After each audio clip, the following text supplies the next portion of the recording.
Hello, Slalo. I can't hear you. You're not audible. Shay, you're muted.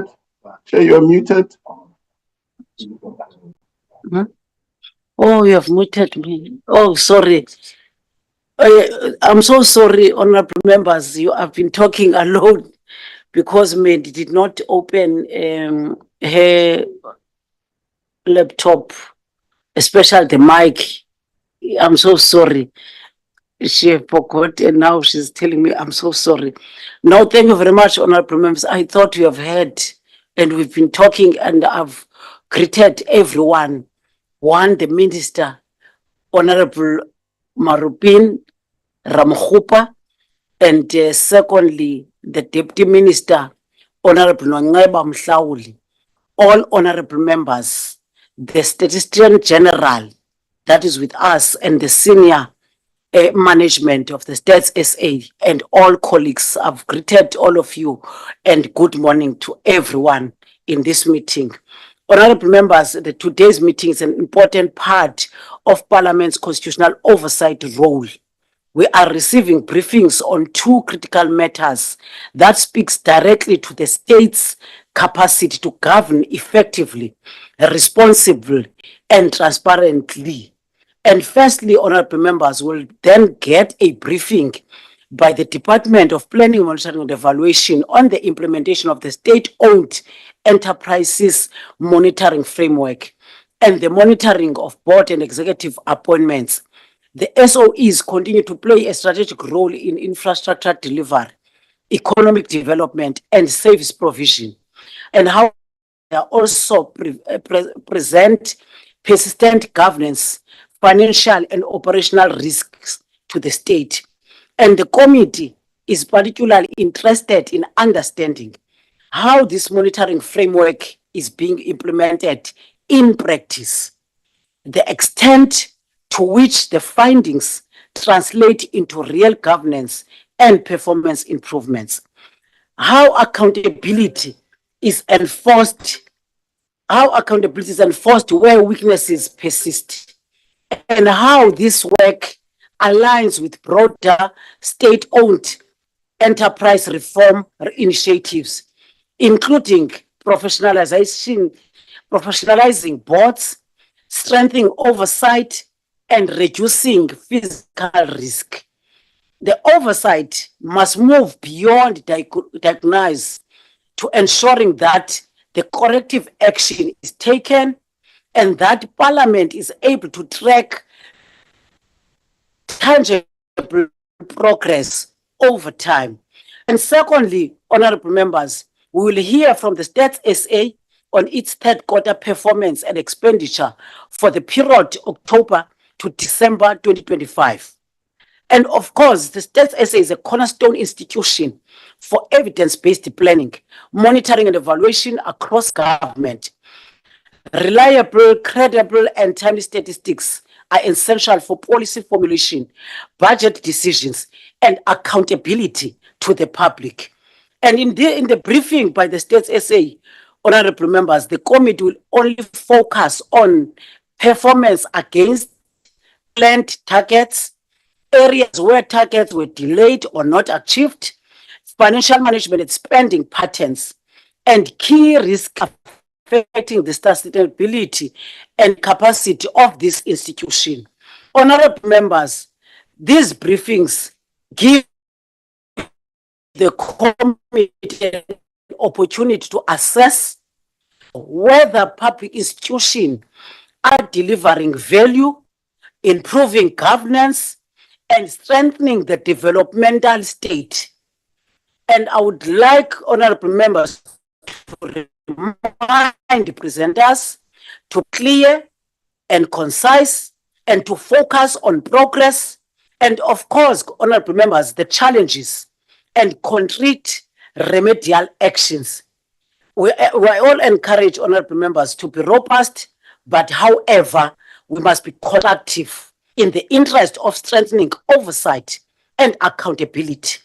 With those few words, honorable members, and I'm sorry that our mic was not open, and we only want to greet all of you, including the acting teacher I know is in the DPME, and of course led by the minister in this platform. And honorable members, I know that in my opening, I have also apologized on behalf of the brand SA that the item has been removed because the deputy minister is in Kenya. The minister have forwarded an apology, and the CEO is also in Kenya. And of course, to avoid network glitches and challenges, we've then agreed last night that the item will be then be tabled the next meeting on Wednesday. So, honorable members, minister and your team, your acting DG and all your team, the State General, the deputy minister, and all honorable members, you are all welcome. And I'm then, honorable members, taking apologies. I have tabled the apology of Brand SA. Then there's an apology of Honorable Ghana that will then log out of this meeting by 10 o'clock. There's an apology of Honorable Mani that will then join the meeting at 10. And also Dr. Chabalal. But, and yes, I've Brand SA, Minister Chavini, I think I've, and Deputy Minister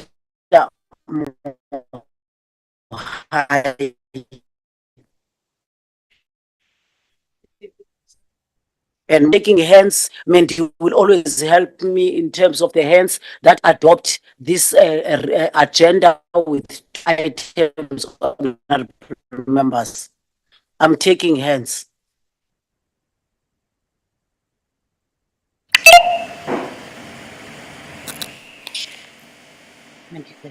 Oh, there's a hand of Honorable Apiri. Yes, Honorable Apiri. Thanks very much, Chair, and greetings to the leadership, Minister Maruping and the Minister Nongeba Nkaule, the honorable members on the platform. Good morning, Chair. I'm raising my hand to propose for the adoption of the apologies and the agenda. Also, Chair, you must check the position where you are seated. Your line keep on breaking. Thanks very much, Chair. Thank you very much, Honorable Apiri, Honorable Christie. I'm not sure if I'm loud now, Honorable Apiri. You're fine. I'm fine. Okay. Thank you very Yes. much, Honorable Christie. I've seen your hand is up. Chair, I'm seconding that we adopt the agenda. Thank you. Thank you so much, Honorable Christie and Honorable Apiri. I'm then, honorable members, handing over to the Minister, Honorable Maruping, and then followed by the presentation from the department. I will then, after that, hand over to the Deputy Minister, Honorable Mhlaul. Thank you very much, Honorable Chairperson of the Portfolio Committee of Planning, Monitoring and Evaluation, Mayor Sam Kweba. Let me also take this opportunity to acknowledge Honorable Deputy Minister in the Presidency for Planning, Monitoring and Evaluation, Mr. Seiso Muhai, and Honorable Deputy Minister in Presidency, Mayor Nongeba Mhlauli. Let me also acknowledge, of course, the Statistician General and all the honorable members of this portfolio committee. Let me also acknowledge the Acting Director General of the Department of Planning, Monitoring and Evaluation, and all the other support staff that are here to assist us this morning. Good morning. Let me take this opportunity, of course, and thank you, honorable members, most especially you, Chairperson, to appear in front of you to present on two critical areas of work undertaken by the Department of Planning, Monitoring and Evaluation. The first, of course, relates to the implementation of our SOE monitoring framework and the preliminary findings emerging from the 2025 assessment cycle that we took with all the policy departments that have got SOEs. The second deals with the progress made on standardizing the appointment of boards and chief executive officers through national guidelines for the appointment of persons to boards and the chief executive officer of state-owned enterprises, state-controlled institutions. This, of course, was a request by Cabinet so that we can then now be able to streamline on how and who, and also put targets that would be able to align our state-owned enterprises operations. Honorable Chairperson, our approach integrates both performance monitoring and government reform. We will strengthen governance in the SOEs while building an evidence-based monitoring system that enables early identification of weaknesses and targeted interventions. Others call it, of course, early warning systems. SOE monitoring framework was developed to provide structured, credible, and comparable assessment across SOEs. Its purpose, of course, is to strengthen shareholder oversight, identify systematic governance and performance weaknesses, but most of all to inform broader reform initiatives, including rationalization. Since our last briefing last year in 2025, we have progressed implementation and completed the most recent self-assessment cycle. The framework evaluates SOEs across 4 key impact areas, namely the shareholder department oversight capacity, the entity governance, entity planning and reporting, as well as the entity's performance. The findings, of course, of this assessment will inform targeted engagements with departments and entities so that we can be able to support improvements on planning cycles. The results will also feed directly into ongoing SOE reforms initiatives, including rationalization processes. Honorable members, looking ahead, we will launch the 2026 self-assessment cycle in October 2026 and expand participation to include greater uptake from Schedule 2 and 3B entities, as well as provincial departments. The objective is to institutionalize continuous performance monitoring across the SOE landscape. In terms of the national guidelines for the appointment of persons to board and chief executive officers of state enterprises and state-controlled institutions, we seek to standardize the professionalization and enhancement of transparency in appointment processes in those particular entities. The guideline that we have aims to reduce inconsistency and excessive discretions so that we can be able to strengthen merit-based selection and restore public confidence in governance processes of our entities. This guideline is anchored on the following core governance principles. The first one would be, it would be able to clarify roles and responsibilities between the executive authority, the board, and the management. It will also be able to establish clear standards relating to integrity, conflict of interest, as well as independence of our entity. It would also further provide for the use of interdependent nomination panels with transparent public recruitment processes and merit-based evaluation mechanism. It will equally embed professionalization, governance practices, including structured induction, performance evaluation of boards, as well as clear accountability lines. It will also incorporate a 5-year review cycle to ensure continuous improvement with provision for earlier updates that would be able to provide us with governance should there be failures or legislative reforms that necessitate any adjustment of whatever processes that we will be in. In conclusion, Honorable Chairperson and Honorable members of the Portfolio Committee, our work is directed in ensuring that SOE operates with integrity, accountability, but most of all, measurable performance, so that we don't just tick the boxes, but whatever performance that we would have given them in terms of their mandate of making sure that they push development but become commercially viable, those that are supposed to be commercial is actually realized, but those that are supposed to just be about service delivery also perform effectively so that we can be able to measure if there's an impact in the services that they are offering. We remain committed to working closely with this portfolio committee to ensure transparency, accountability, and sustainable reform in the SOE landscape. Honorable Chairperson, with your permission, let me request you to hand over to our acting DG to give a detailed presentation on this particular matter. Thank you very much, Honorable Chairperson. Thank you very much, Honorable Minister. The acting DG can present. Thank you very much, Honorable Chairperson and Honorable members. Thank you very much to the Minister and also the Deputy Minister in the Presidency. I'm joined in this boardroom with the DDGs, Mr. Edwin Besa and Advocate Kubutimani, and Mr. Hans Stelfontein. So Mr. Edwin Besa will take us through the presentation as it's been projected. Can we put it on presentation mode? Mr. Besa? Thank you very much, DG. Good morning, Honorable Chair, Honorable Ministers, Honorable Deputy Ministers, Honorable members, and colleagues. We'll start with the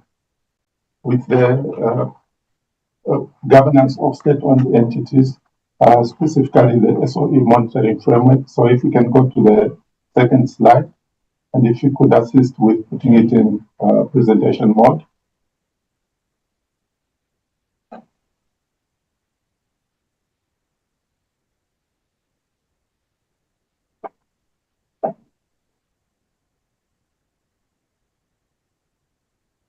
We're not able to see the presentation.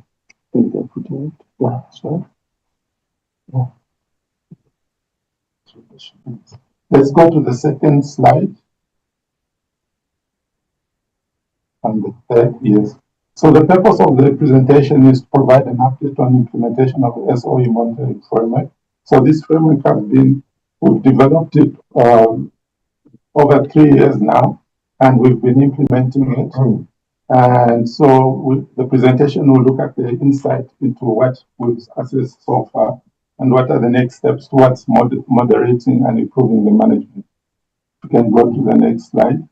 So this slide just shows the cycle on how we go about with the monitoring framework. So in the first quarter of 2024, there was a self-assessment result, which we then led to engagement with oversight departments to find out what are the issues that are transpiring with the SOEs. So the 2025 assessment cycle was launched in the third quarter of 2025-26, and then we received the submission from the entities covering 80 SOEs. So this is an improvement on the previous cycle where we assessed about 47 SOEs. Sorry. Okay. We can't hear you. Oh.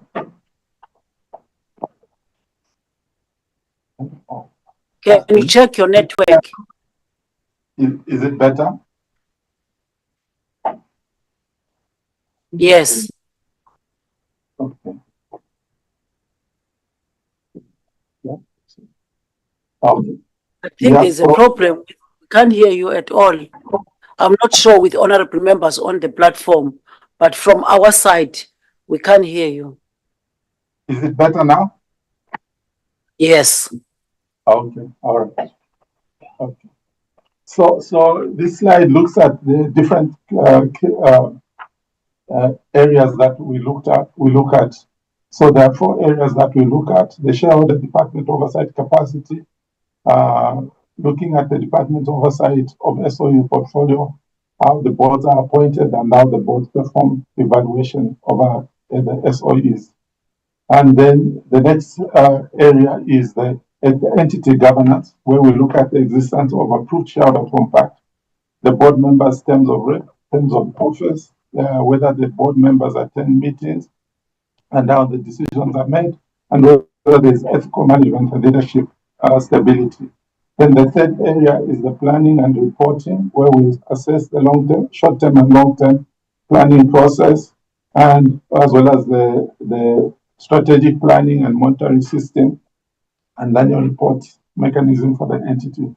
And then the fourth area is on the performance, where we look at the service delivery mandate, infrastructure implementation, financial management, as well as the ability to obtain and maintain a favorable audit status. If we can go to the next slide. So on the next slide, we look at the outcome of the assessment, where we picked up that the oversight capacity was lacking, in that there were vacant posts that were not filled, which may hamper the external oversight efforts. And we also picked up that less than 50% of the board members were female, which resulted in limitation in post for diversity-based strategic and risk-based decision. And also, in a lot of cases, the board performance was not evaluated, at least annually, which then affects how do we assess the performance of the board if they are not being assessed. And then the next entity, the next area was on the governance. And we saw that in some cases, there were no shareholder contracts, which then raises the question, how are the entities performing if there are no targets that they are working towards? And also there was limited formulation of board mentorship and capacity development.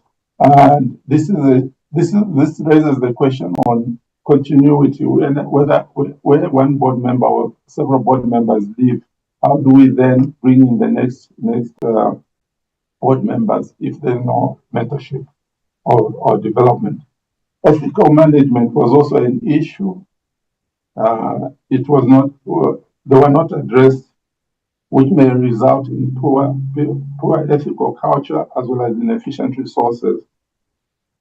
In the next area, we also picked up that there were delays in finalizing the shareholder compacts, and also oversight of Schedule 2 and Schedule 3 was being affected because of no shareholder compact. No assurance in annual reports in certain entities, which undermine transparency and accountability. And there was also inconsistent limitation of social reporting within the entities, especially the Schedule 2 and Schedule 3B entities. In terms of performance, concern is that most of the entities performed below 80%, where if there were targets which they were working towards, and we assessed how they performed against those targets, most of them performed below 80, which then affects the ability to achieve what government had set up for those entities to achieve.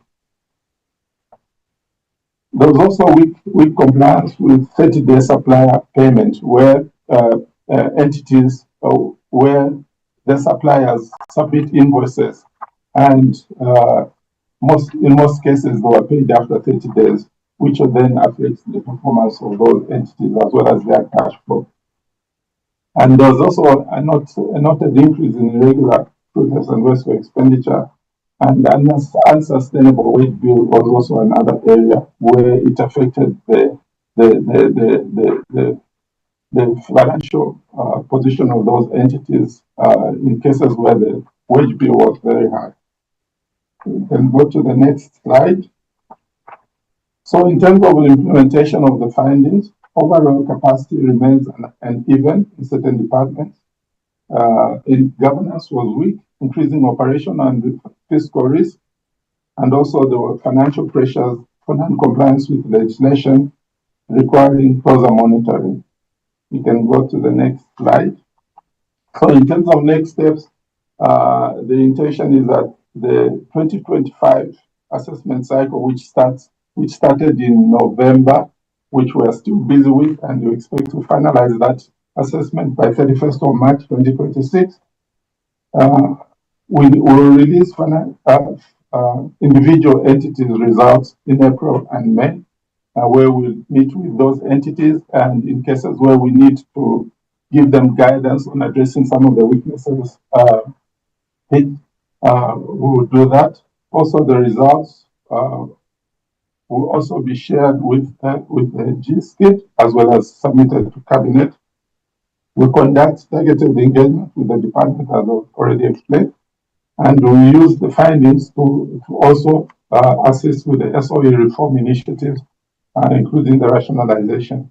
For the 2026 cycle, that will be launched in October 2026, we issue invitation with the departments, and our intention is that we want to increase the level of participation. So far, we're only getting 80, but the intention that we need to increase that to at least cover most of the SOE. We are on slide 8. You can go to slide 8, and I think I've finished slide 8. Slide 8, the next slide. So I've just finished on that one. Then go into the guideline for board appointments. So in terms of board appointments, that's slide 10. Sorry.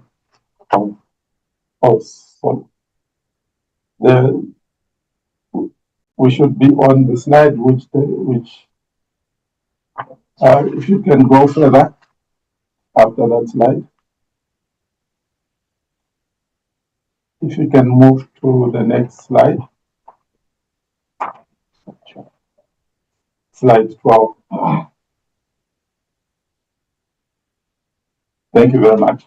So the main feature of the presentation on board appointment is that we want to look at the status of the guide, where the department is in the process of developing the guide. We have been engaging with various stakeholders. We've met with the provincial departments, and we've also met with the national departments, and they provided very valuable inputs, which we will incorporate into the guideline. So the objective is that we want to standardize the process of board appointment, and as the minister had pointed out. This presentation also looks at the entities which are covered by the guideline and which ones are excluded. It also looks at the appointment and vetting process and the need for a database of members for an independent panel, and also what will trigger the update of this guideline. So we can go to the next slide. So the objective of the guide is to standardize the recruitment procedure, to make it consistent across national, provincial, and municipal entities, and to provide a vetting tool and methodology on how we assess whether the board members are fit to be appointed to board membership, as well as appointment of the CEO. Also, to ensure transparent process for selection, we emphasize a lot that this needs to be a transparent process. It needs to be advertised, and the public needs to be given an opportunity to be selected into these positions.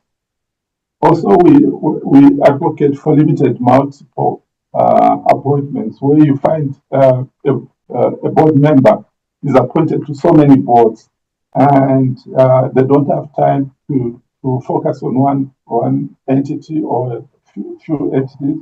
So you find that their contribution becomes limited.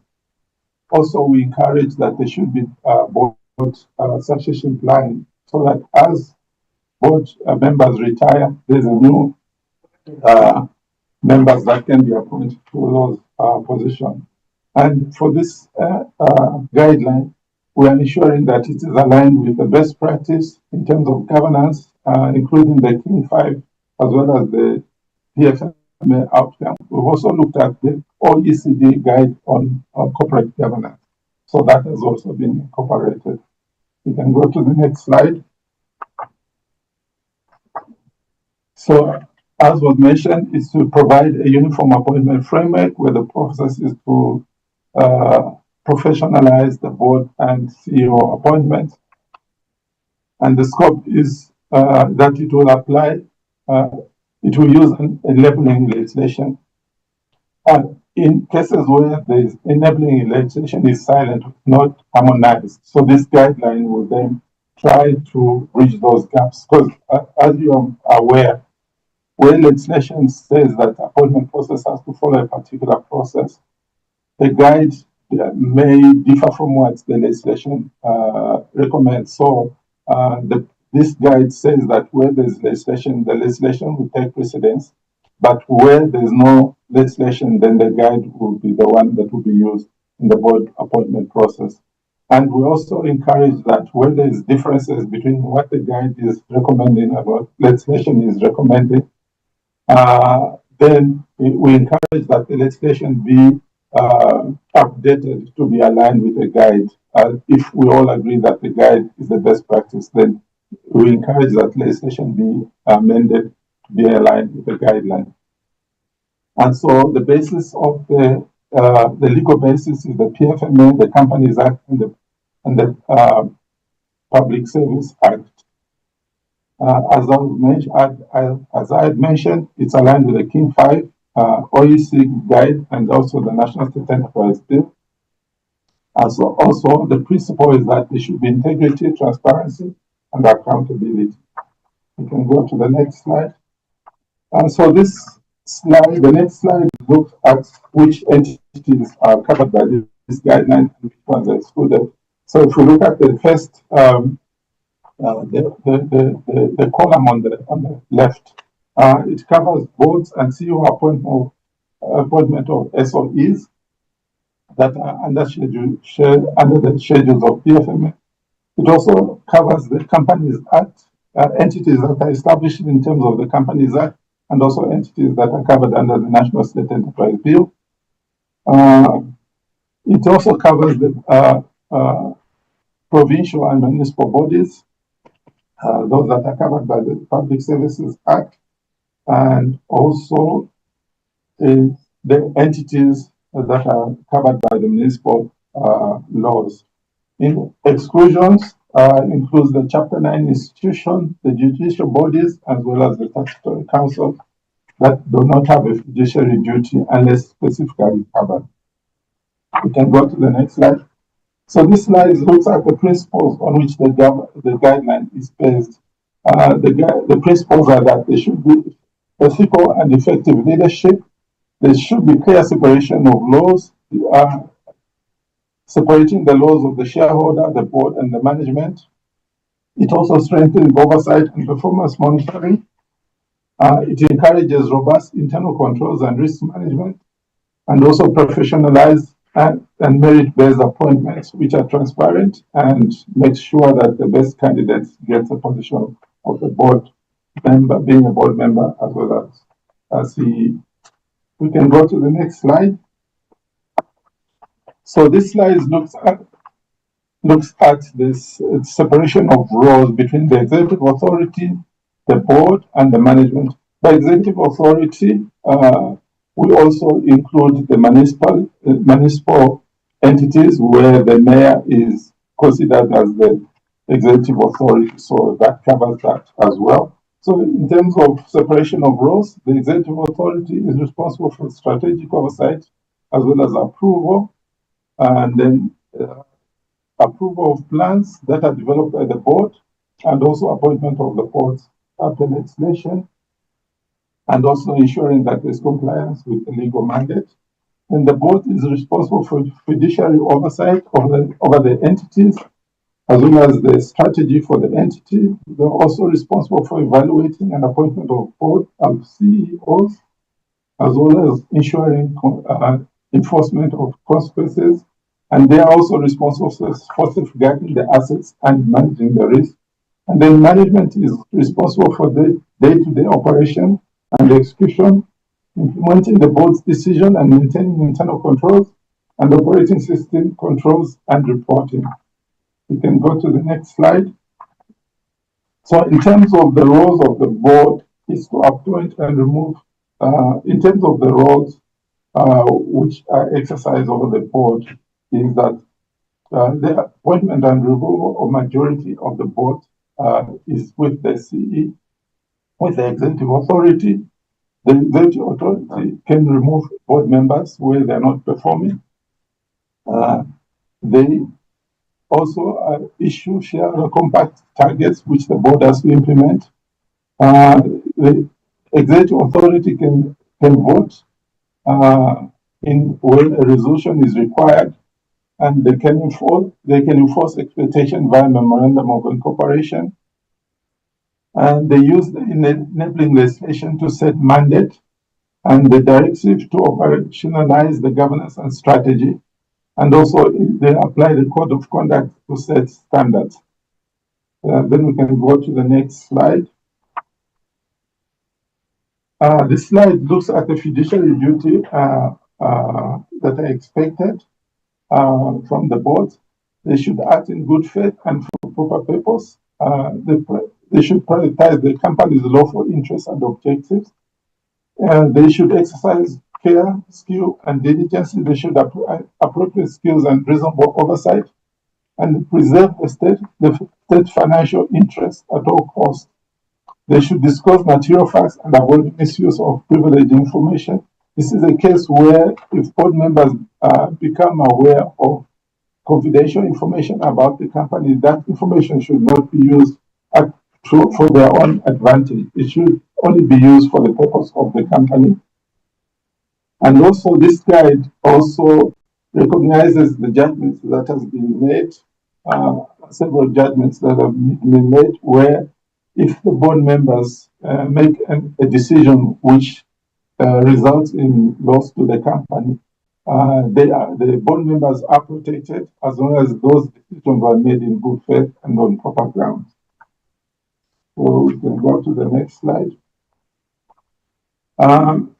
In terms of integrity, conflict, and independence, board members are expected to have integrity, meeting the King 5 ethical attributes, and have no fraud, corruption, or any findings or sanctions that have been made against them. So, if there are any such cases, then board members should not be, candidates should not be considered for position of the board, being a board member.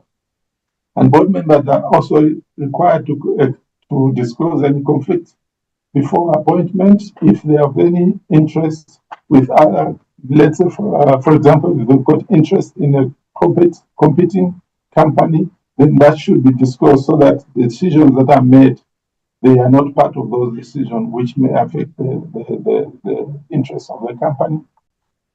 And disqualification triggers include conflict of interest, being a member, being part of a competitor, or close personal relationship that may impair independence. And in terms of composition, majority of the executives should be non-executive members who should be independent. The next slide looks at the nomination panel, responsibilities and safeguards for independent assessment. Assessment eligibility, we should use a competence matrix to decide which members can be appointed to the nomination panel. And also we should conduct a due diligence and the full vetting report on any person that is appointed to the independent nomination panel. We should provide ranking of the shortlisted candidates and carry out full vetting to the executive authority, and also request psychometric tests and third-party assessment when needed. And we should also avoid conflict of interest in all assessments. The next slide. Nomination panel should be clear composition and public recruitment process, where the composition should include candidates with governance skills, legal skills, finance skills, and sector experts. And they should be independent, must operate independent from the executive authority. There should be standard criteria applied for consistent, uniform process of appointment. And it should be a public process, a public call process where there is a clear advertisement that people should apply to be nominated to these positions, and there should be explicit timelines and vetting requirements should be emphasized. Let's go to the next slide. Appointment framework and principles and authorities. So the boards will be responsible for uniform criteria for board selection. They should be vetting and background check. We should manage the executive selection subject to executive authorities' concurrence for remuneration And also where board members are being appointed to subsidiaries, there should be consultation with the parent board as specified in the framework. Then the executive authority and the parent body, the executive authority can approve the chair and the CEO's nomination presented by the board. The executive authority also concurs on the remuneration and statutory compliance for appointment. The parent board can be consulted where the framework requires cross-border coordination, and the executive authority should ensure independence, merit, and integrity in the final approval process. In terms of candidate assessment and competency, when candidates are being considered, we should look at the integrity, do a background check for conflicts, and also criminal records must be assessed.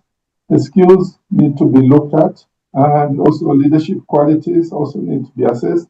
It's also encouraged that members that are appointed to boards should also have some financial literacy, because they will be required to understand the performance through the annual report, the financial statements, and also make sure that they are complying with the PFMA and the Companies Act. And also verification should be carried out where they can be assessed in terms of this South African Qualification Authority, the professional registration, criminal and conflict checks, and also there should be a standardized scoring and shortlisting of candidates for interviews for the executive authority to consider. In this case, an independent panel to standardize the scoring, shortlisting, as well as merit to be submitted to the executive for appointment. The next slide. When the executive, the chief executive officer is being appointed, the process is that there should be a public search, there should be screening of shortlisted candidates, there should be an assessment of the technical capabilities, and then the board will then decide who is the preferred candidate, and then they'll submit to the executive authority to only concur on the new remuneration and the statutory checks. The appointment is for the board, but they will consult with the executive authority when it comes to remuneration and statutory. And then the appointment will be done and targets will be provided. So this slide, I'll just skip it because it just looks at what are the things that needs to be checked. So I'll skip that one.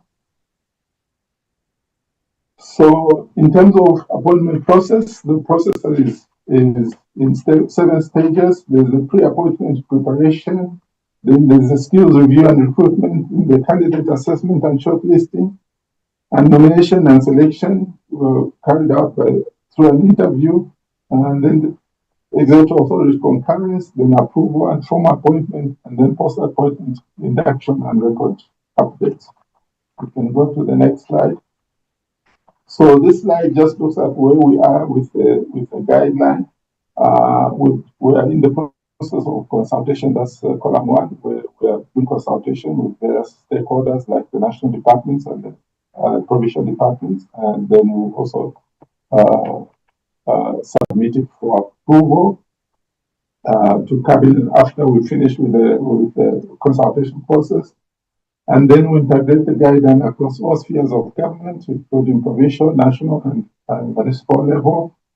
And we operationalize the database where we will have independent nomination panels, and also start the process of training so that we should ensure compliance with the guideline. And there will be regular updates and cross-agency learning. And then where there is any inputs, then we encourage that to be communicated with the department. The next slide, in terms of implementing the guideline, so the first part is the cabinet approval, and then it's also aligned with the National State Enterprise Bill, so ensure that all measures are aligned with the National State Enterprise Bill. We also want to involve the AG to making sure that the guideline is complied to. So we are encouraging, in fact, we would want all annual reports to state how the board appointments have been carried out and whether there is compliance with the framework, and that can be checked with the auditor. The auditor general will check that what the entities or what the departments are reporting is actually what happens. So the auditor general's involvement is very important. We will set a centralized database for nomination of the panel. So that's in terms of implementing the guideline. And just we can go to the next slide. Okay. So there will be an annual report to Parliament that would make sure that it gives an opportunity for Parliament to see how board appointments are being done. So the departments will report in the annual report how they perform, and that will then be tabled to Parliament so that Parliament can then assess how the appointments have been done. So the things that need to be covered is appointment made and processes followed, whether an independent nomination panel was used, and what is the demographics of those that have been appointed, or has there been diversity in terms of appointment, and compliance with fit and proper requirements, performance outcome of the board and CEOs, as well as disclosure of any deviation from the guideline. So that's how we intend to ensure that we give this process tip, because this is one of the issues that were raised when consulting with the national departments, that you may have these guidelines, but they do not have the team to enforce compliance. So this is the process that we intend to implement to ensure that the guideline is complied to. So in terms of the continuous improvement of the guidelines, so the intention is that every 5 years we're going to carry out an update of the guideline, but also within the 5 years, if there are any changes to legislation which may have an impact on the guidelines, so in that case the guideline will be updated, and also we'll follow up the audit outcomes of the various entities through our monitoring system to see what the trends are. And if the audit outcomes recommend that we need to make changes to the guideline, then we can do that. And there will be cases where a commission of inquiry is established, and we will follow up on what the recommendation of the commissions are. And if it requires that the guidelines be amended, then that will be done. And also in cases where the OECD or King report on corporate governance updates, we'll continue monitoring those, and if they have an impact on the guideline, then the guideline will be updated. And then we'll also continuously monitor the implementation of the guideline, and if there's need to make any changes, then we'll do that. Thank you very much. Thank you very much, Chairperson. That is it from our side. You will see that this guideline would really go a long way in terms of changing how the members of the board are appointed, to ensure that there is a rigorous process as recommended by the State Capture Commission report, and also to ensure that there is implementation, and also our working relationships with the AG will make sure that even from their side they ensure that there is compliance. Thank you very much, Chairperson and honorable members.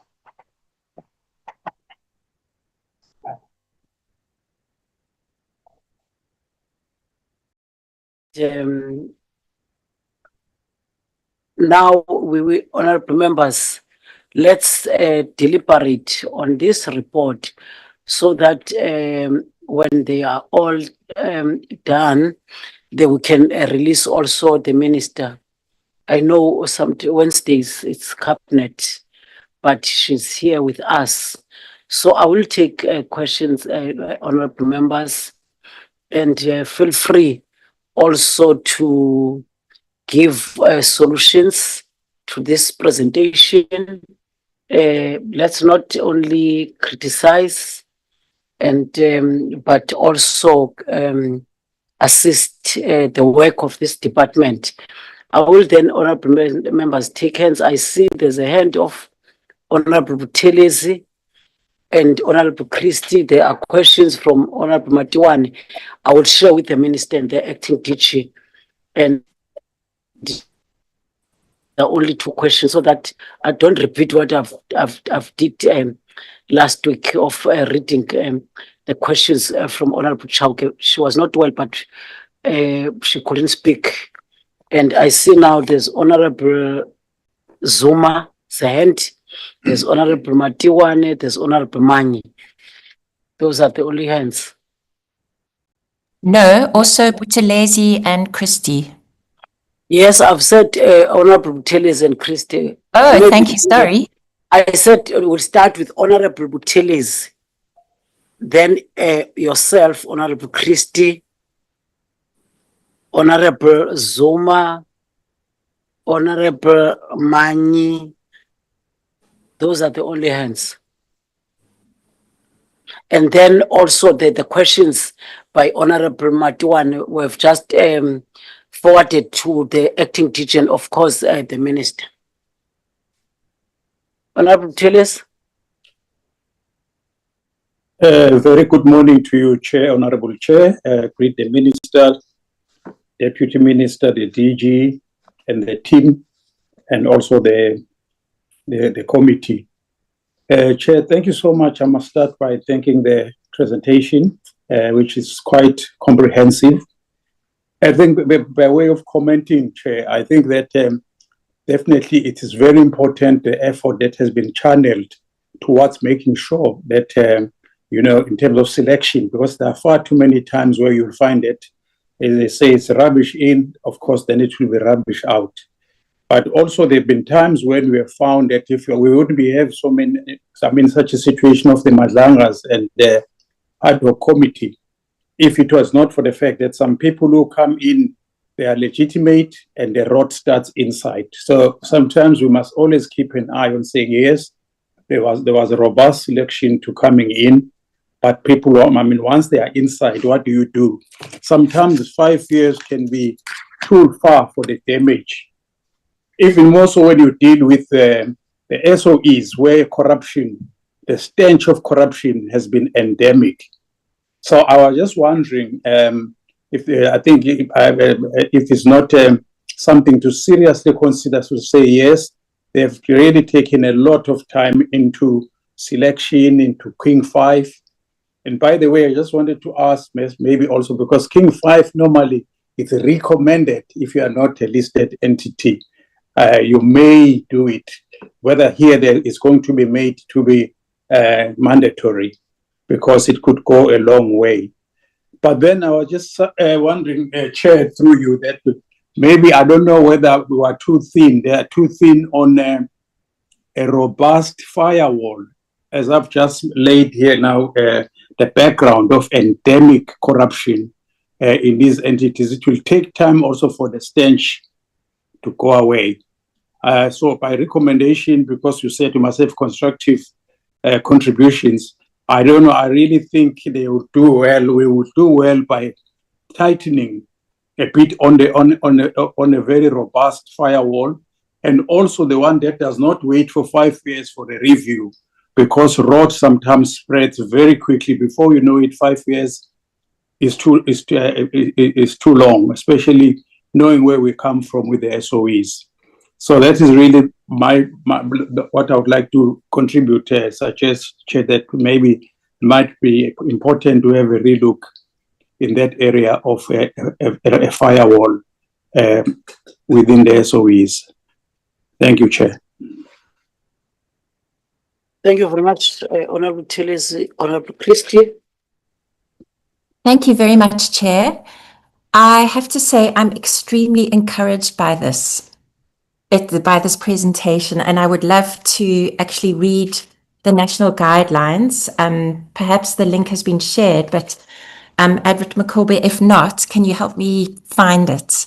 Firstly, to the Minister, Chair, it was encouraging to read that your department monitored 47 SOEs in the first part of the 7th administration, and I actually did frame an oral question for you for next week about what were your findings with the monitoring and evaluation process, And then particularly with the most troubled and hollowed out SOEs, what were your findings and recommendations? And I actually honed in on PRASA. So then secondly, with the national guidelines, this is really exciting and encouraging. This is what should be in an NSE bill. This very process of board selection should be what our NSE bill is about, because this was the focus of the Zondo report on state capture. The fact that the board members were selected by allies and friends of our former president, Jacob Zuma. They were chosen by the Gupta family.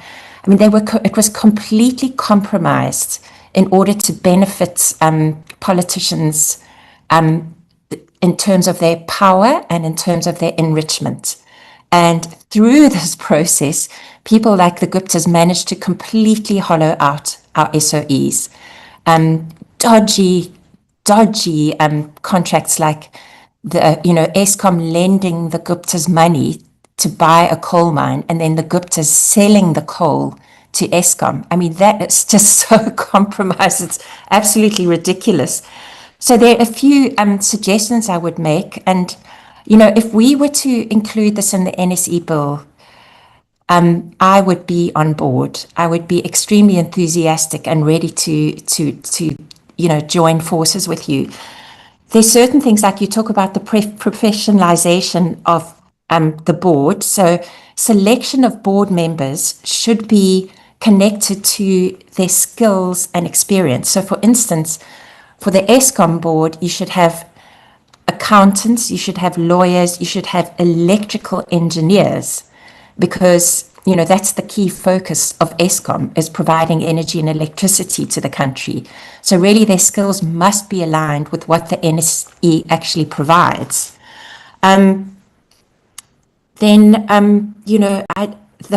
We've got to somehow cut out connection with the ruling parties. And now with the GNU, I include every party in the GNU to avoid corruption, because there's still corruption in every SOE. It's still going on. Another question, I'd like to know, the executive authority, you're saying the executive authority can fire board members. Does that mean, are you talking about the executive minister? Like, for instance, for Eskom, it would be Minister Ramaphosa who would fire board members, because there should be an independent nomination board or panel, yes, but there should also be an independent selection panel and an independent monitoring panel. The hiring and firing and evaluation of board members should be in the hands of these panels, not in the hands entirely of the executive minister. And then my other suggestion is that currently, and my observation, currently there is no parliamentary oversight of our NSEs. So the NSEs are literally dealing with public money. The revenues that they gain, it's not from taxation, but it's from the rates that they charge. So the money that we pay to Eskom for electricity is public money, but yet there is no representative oversight by public representatives over the way board members are selected. So our recommendation, or in a paper that I recently wrote, because this is absolutely my passion, governance is my passion, and I recently wrote a paper and presented it to our policy committee, and it was accepted. So our recommendation is that a parliamentary committee should appoint the nomination panel. And obviously the nomination panel would be professors, there would be maybe people from the public protection department. There would be, a wide range of professionals and experts on governance, but the actual choice and selection of this nomination panel should be by a parliamentary committee, and it should go through Parliament, as the selection of various things like the National Youth Forum go through Parliament. Secondly, there shouldn't only be a nomination panel, there should be a selection panel. So you're saying that the board ultimately selects the candidates. I don't think that's a very good idea. And a selection panel, an independent selection panel should select the candidates to appoint to the board.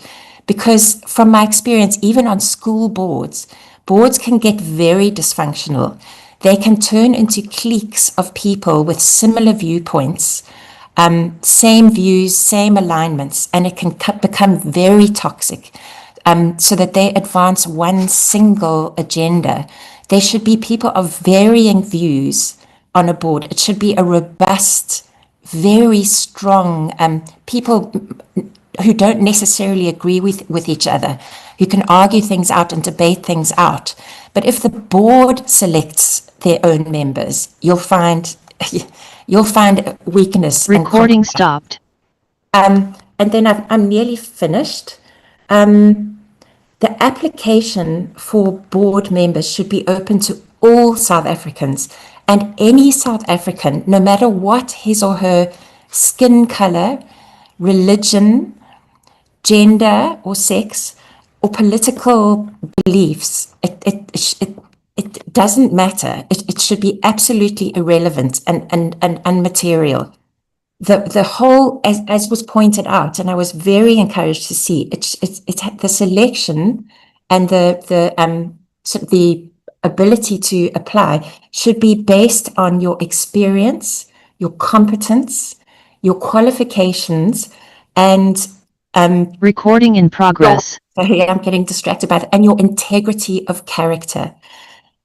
And lastly, and this is very important, the vetting and the background checks are essential. So CVs of those applying should be on a public platform that any South African can view and comment on. So let's say we have, Mr.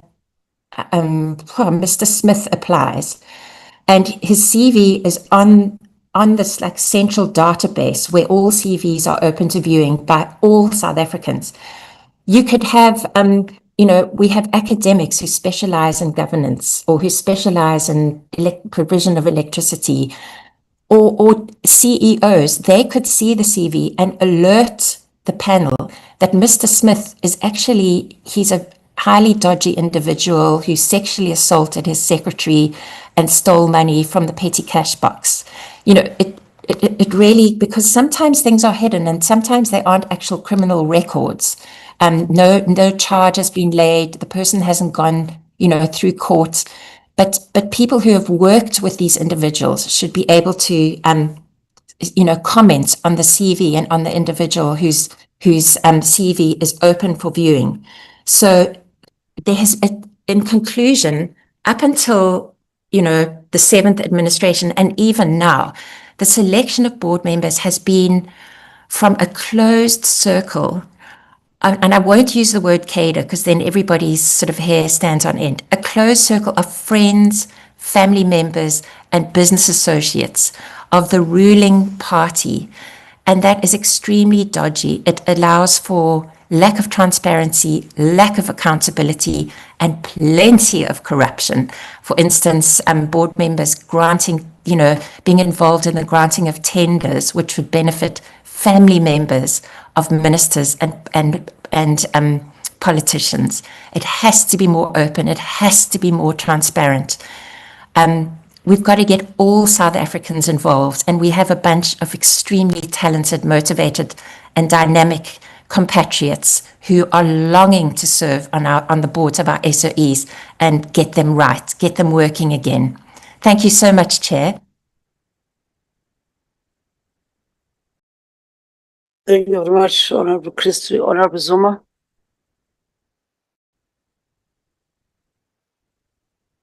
Good morning, Shlalo, and to everyone present. Please forgive my voice. I'm not well, but here are the following questions that I have for the presentation that was presented today.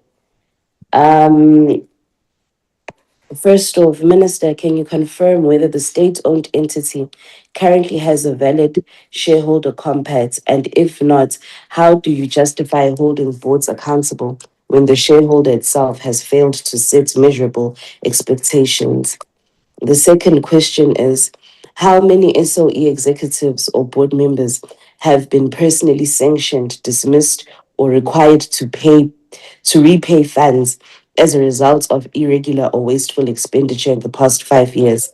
And then my last question, Slalo, in closing, given the persistent pattern of irregular expenditure in several SOEs, why has the executive failed to implement personal liability against accounting authorities as provided under the Public Finance Management Act? I submit to Slalo. No, thank you very much, Honorable Zuma. We wish you a speedy recovery and hope that awundosulelanga ngeflu ebhasi. You know, I can see now Thanks, you're Slalo. Yeah, thanks, and Slalo. Honorable. Yeah, thank you, Chair. You know, I'm in a car here. I don't know, am I audible, Chair? Yes, you are audible, Honorable Manye. Thank you very much. Chair, just on the, firstly, let me greet the Minister, greet yourself, Chair, everybody on the platform. I'm going to go straight to the questions, just like Honorable Zuma did, and not make a speech. The first question from my side, Chair, in terms of the board appointments to the SOEs, I just wanted to just check with the Minister that does this mean now that the current concurrence by cabinet is no longer on the table? I mean, as things stand right now, for all board appointments, there must be cabinet concurrence. In the presentation, it says executive authority concurrence, which is limited to a minister, as it was. So just clarity, Chairperson, that so is now the cabinet totally out of the picture in terms of the board appointments? That's the first question. Secondly, I just wanted to just check with the minister whether the department currently has the technical capacity and skilled personnel required to exercise effective shareholder oversight. Sitting here with over more than 80 state-owned entities. And by the way, since this department didn't start yesterday, question is also, how long has this oversight vacuum, if any, existed? That's that one, Chair. And then the next one. This one, even if I get it in writing later, but the question here is, because the minister might not have all the things in front of her, what percentage of SOE's procurement currently goes to competitive bidding versus deviations? Deviations, Chair, are where corruption happens, where everything, there's some deviation that must happen and no competitive bidding, like we're seeing with Section 79 now with the Department of Transport. We have all those kinds of anomalies. Now, what percentage of SOE procurement currently goes to competitive bidding versus deviations in emergency procurement, self-created emergency procurement, and what controls are in place to prevent abuse of these deviations? Whenever I see deviation, I just see corruption knocking. And then the next question, Chair, how many SOEs are currently dependent on government bailouts to remain solvent? And what concrete restructuring plans exist to prevent these entities from becoming permanent fiscal burdens on the national budget? And towards the end, Chairperson, I just want to just check what proportion of SOEs that fail to achieve at least 80% of their annual targets. What proportion is that, those that have failed? And why have the responsible boards not been dissolved or reconstituted where performance failures persist? We can't sit here, we say we've got dysfunctional boards, we've got things that are not happening and all of that, but there are no consequences and all of that. So I just want to know, what proportion of those SOEs that fail to achieve at least 80% targets, what percentage are they of the 100%? And then, Chair, can the minister provide this committee with the number of SOEs that have received qualified, adverse, or disclaimed audit opinions in the last 3 financial years, and explain why corrective interventions have not yielded improvements. This question, Chair, I'm quite happy even if I get the answer in writing. So I'm not trying to ambush the minister here, but I just need answers to these questions. So if there's answer is readily available, no stress. But if the answer is not here, I'm quite happy to wait until a written answer happens within 7 days. Then the last question, Chair, in fact, last but one. What specific mechanisms are currently in place to prevent state-owned enterprises from once again becoming vehicles for large-scale corruption and state capture? And how does the executive measure whether those mechanisms are actually working? You see, the issue here is that state capture and all of these things has always been associated with the Guptas. But in fact, what the Guptas have done, they replaced the other capturers, as it were. So the issue of state capture has been with us long before the Guptas came, and is still with us. And the issue is, it just depends who's capturing. Other capturers are preferred. Yes.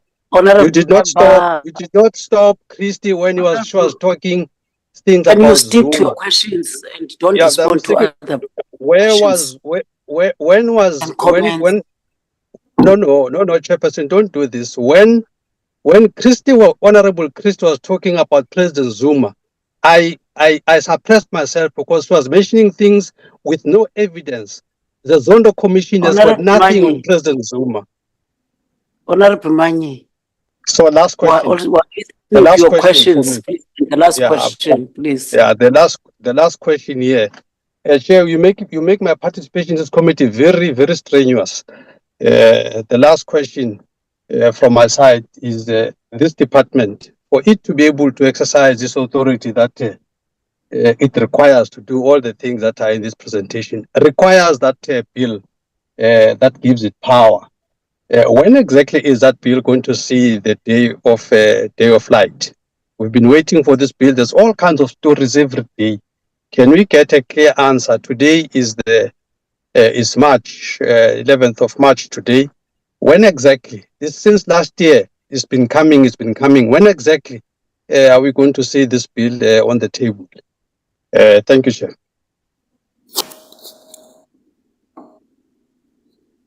Thank you very much, Honorable Member. Honorable Apiri. Thanks very much, Honorable Chair, and my apologies for raising my hand after you concluded with the counting of the hands. I just have few questions, Chair. The first one is regarding the national guideline on the appointment of persons to boards and the chief executive officers of SOEs. Is the framework being implemented? The second question, Chair, will be what problem situation does the national guideline for the appointment of persons to boards and chief executive officers of SOEs seek to address, and can the department provide examples of difference in appointment and risk associated with those appointments? Furthermore, what measures insulate the appointment process from future attempts at state capture? The third and last question, Chair, what measures will be put in place to ensure all CEOs of major SOEs have a security clearance, and have the department assess this aspect, drawing from the previous experience of ESCOM CEO? Thanks very much, Chairperson. No, thank you very much, honorable members, with your questions and also your recommendations to the department. One question I want to ask the department, especially on governance and board effectiveness. I understand that it has been raised by honorable members, But if I can ask the department, Honorable Minister, on the shareholder compacts in the main, should Parliament consider tighter deadlines or legislative sanctions for persistent non-compliance of these SOEs? What is it that we must do as this portfolio committee, or what is it that we must do as parliamentarians to make sure that there's legislative sanctions for persistent non-compliance? Because we've been discussing some of these challenges from SOEs. Many times we've visited half of these entities, if not quarter, and we've picked up that there are some challenges, and the report of our last oversight will be tabled before this portfolio committee soon, and with clear findings that are part of the report that have been presented even today before this portfolio committee. Those are that my only question. But also, I think I want to understand on the oversight capacity and the executive accountability, especially on vacancies in the shareholder departments. Given that there's a vacant oversight post that undermine accountability, what are concrete steps that are being taken by the department together with the Department of Public Service and Administration and the National Treasury to stabilize capacity in shareholder departments? If then the department can also respond to those two questions, and also the Lantica, because questions are not questions only for the minister. There's a department here given an opportunity to assist the minister. We've got senior officials and with experience, with skills to assist the work of this department. So I will then not hand over to the minister, because the questions are not questions for only the minister. I will give the department led by the acting DG to respond, and the minister will come in, respond to issues that are political, and of course that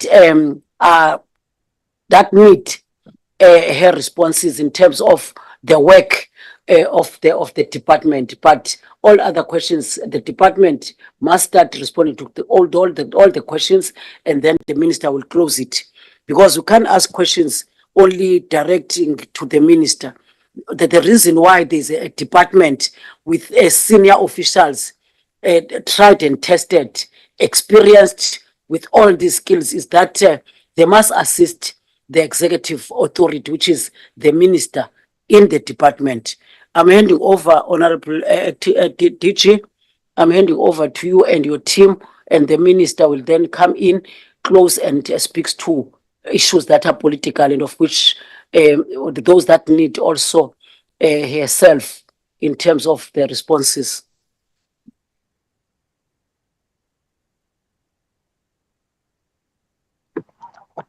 Thank you very much, Honorable Chairperson. I'll respond to the questions. Just, DG, also don't forget to respond firstly to the questions that have been raised by Honorable Matiwan. I think, Mandy, have sent, forwarded, yes, please. Yeah. Okay, we will do that. We'll also answer those questions of Honorable Matiwano. Let's start with the questions of Honorable... Sorry, Chair. Apologies not to raise a hand, Chair. I really don't think it's fair to us that Honorable Matiwana's questions are just hidden. They're just going to respond to them. I think it's important that you do what you did with Honorable Chauke. I really think we must maintain uniformity. For Honorable Chauke, you read the questions. Please read the questions of Honorable Matiwana so we know what is it that Honorable Chauke, the problem, the throat problem, Honorable Mani, and the questions of Honorable Matiwana are not different to what honorable members have asked. With due respect, can you close your mic and give the DG to respond to the first questions, the 3 questions by Honorable Matiwan? I've forwarded those questions, please.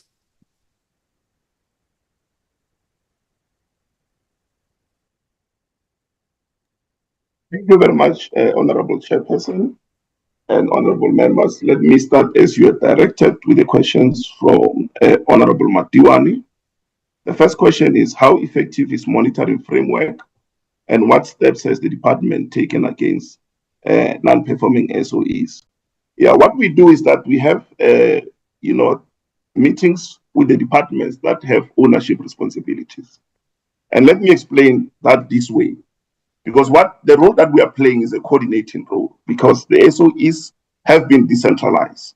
So the shareholder responsibilities are with different departments, because we have decentralized in South Africa. So what we do is to have meetings with those departments to say your entities are not performing in these particular areas, and this needs to be done. But we are elevating that to the extent as our minister has actually instructed us to do, to issue letters of compliance and issues letters of non-compliance. And even after issuing those letters, if there is no compliance, then we will elevate it to cabinet as well as to parliament, so that then parliament can also use their powers to hold departments to account. The second question is, what mechanism is in place to curtail the recycling of board members who have served in dysfunctional boards? And the issue that we have raised in the presentation is the issue of the board evaluation reports. Because the board evaluation reports will tell you whether the board was actually working in the way it's supposed to be, what are the challenges, and what are the legs. And now that we're going to have a panel, if you have a negative board evaluation report, so it means you can't then be part of that panel of board members that we will have, or database rather, that database of the board members that we will have, and that you can then not be able to go and be appointed in other boards. The last question was on the issues of vetting, the CEOs and the board members that have not been vetted. Of course, vetting is quite an issue, especially because we use the security and the capacity constraints in that regard. So that really delays in terms of the process that we will do. We're actually even considering, as part of this process, whether we should actually have an independent vetting process so that we don't delay that because of the capacity of the state security. Now, coming to the questions of Honorable Buthelezi on the issues of the robust firewalls that are required, and I agree with you, Honorable Member. And that is why this guideline introduces a rigorous appointment process, which is independent, that is led by an independent panel. And I hear the proposal of Honorable Creasy that perhaps Parliament should appoint that panel. We are not averse to that, as long as the panel is independent, to ensure that there is no recurrence of state capture. But two, the rigorous vetting process is quite critical for this process, and that's why we are also looking at alternatives that if state security has challenges, we then have to do independent vetting and verifications, because it's quite important that the board members are vetted in that regard.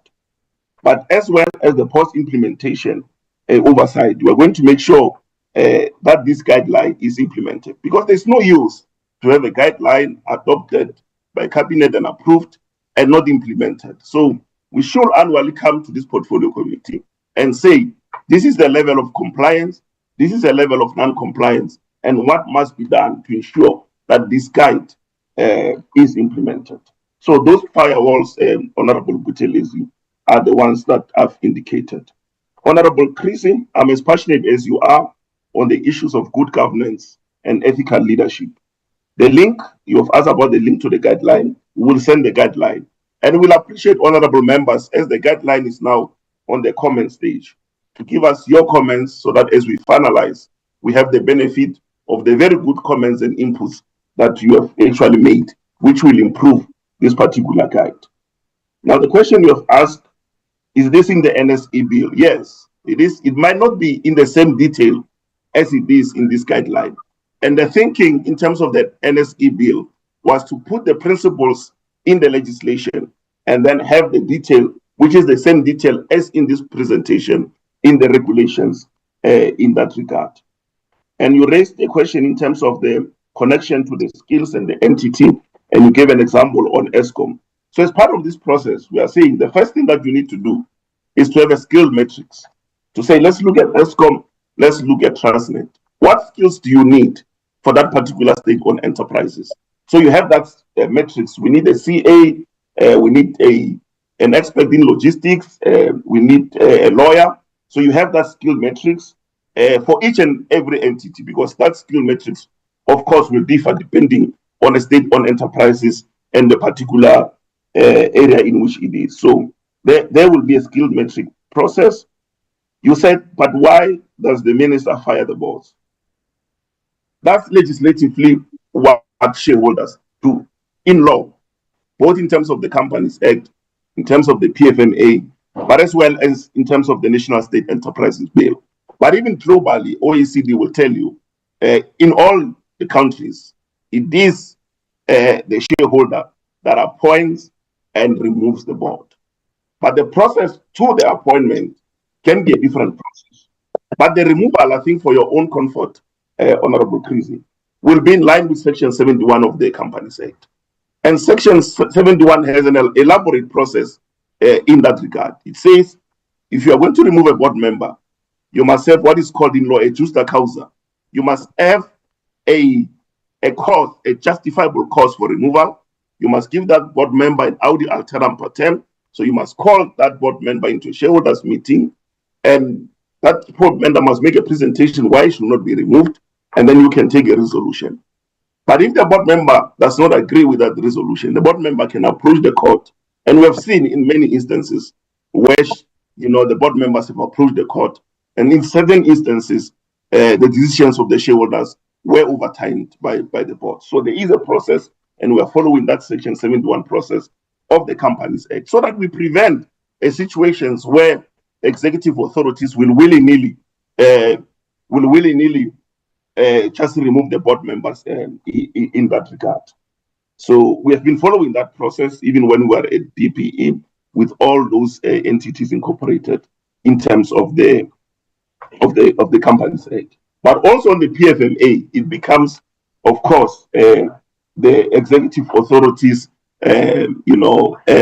decision, as Honorable Mani has put in the group. But then this particular guideline will then guide the executive authority on what are the reasons why you should remove the board members. Because the arbitral removal of board members is an area of concern.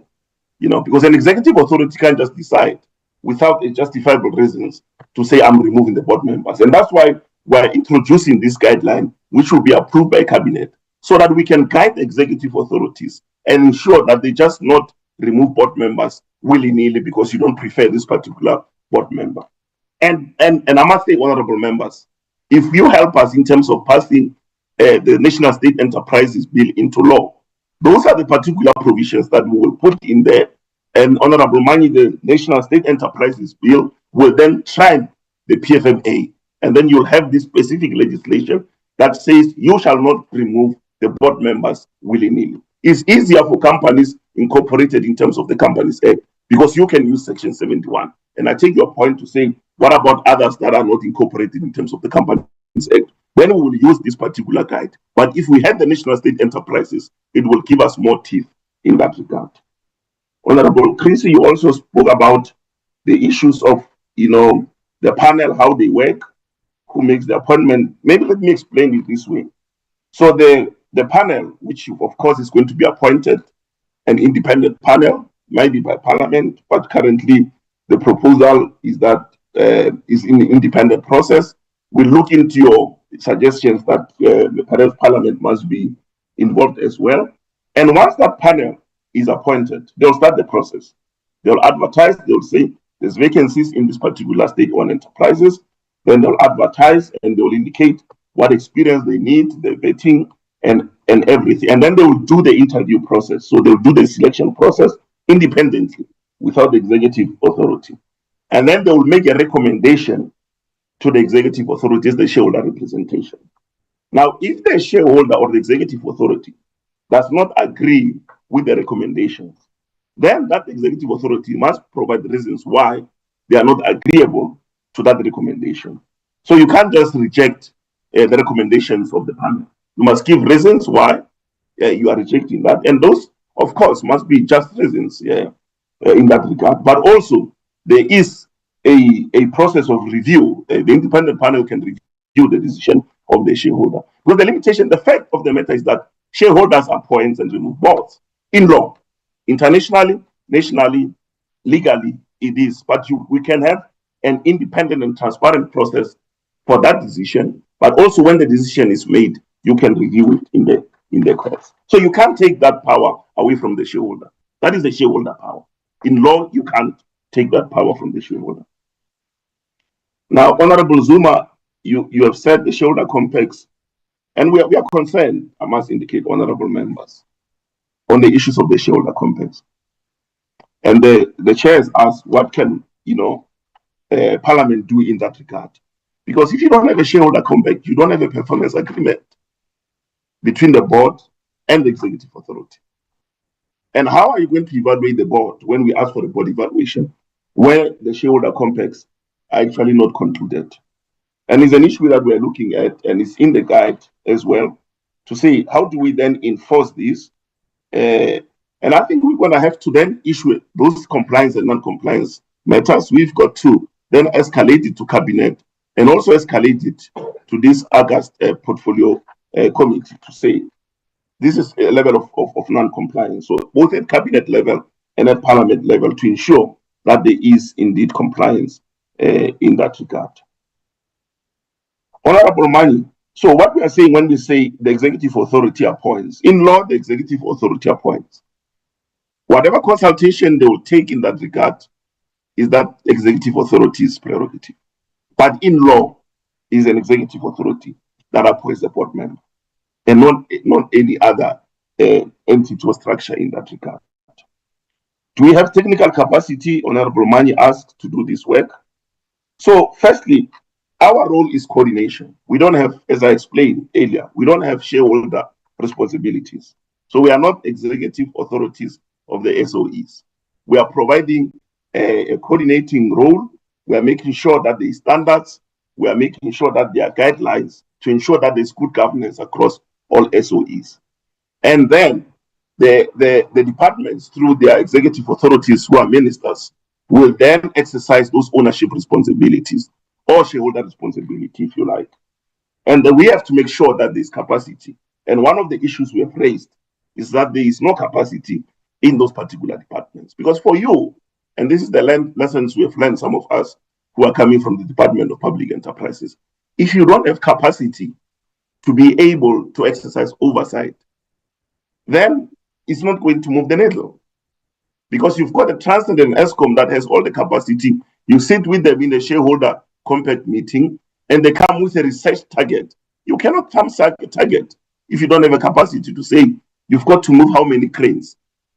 So that capacity is very important to be able to exercise shareholder oversight. From our side, we have capacity to develop standards, to develop guidelines as we are doing now. But our concern is the capacity of those departments. And we are saying that in slide 6 of our presentation in KIA1 on oversight, that there is indeed not sufficient capacity in that regard. I think on the issue of the deviation, we'll get back to you in writing, and also on the financial, but Edwin will address those as well, on which ones are solvent and which one are dependent on the fixed fiscals.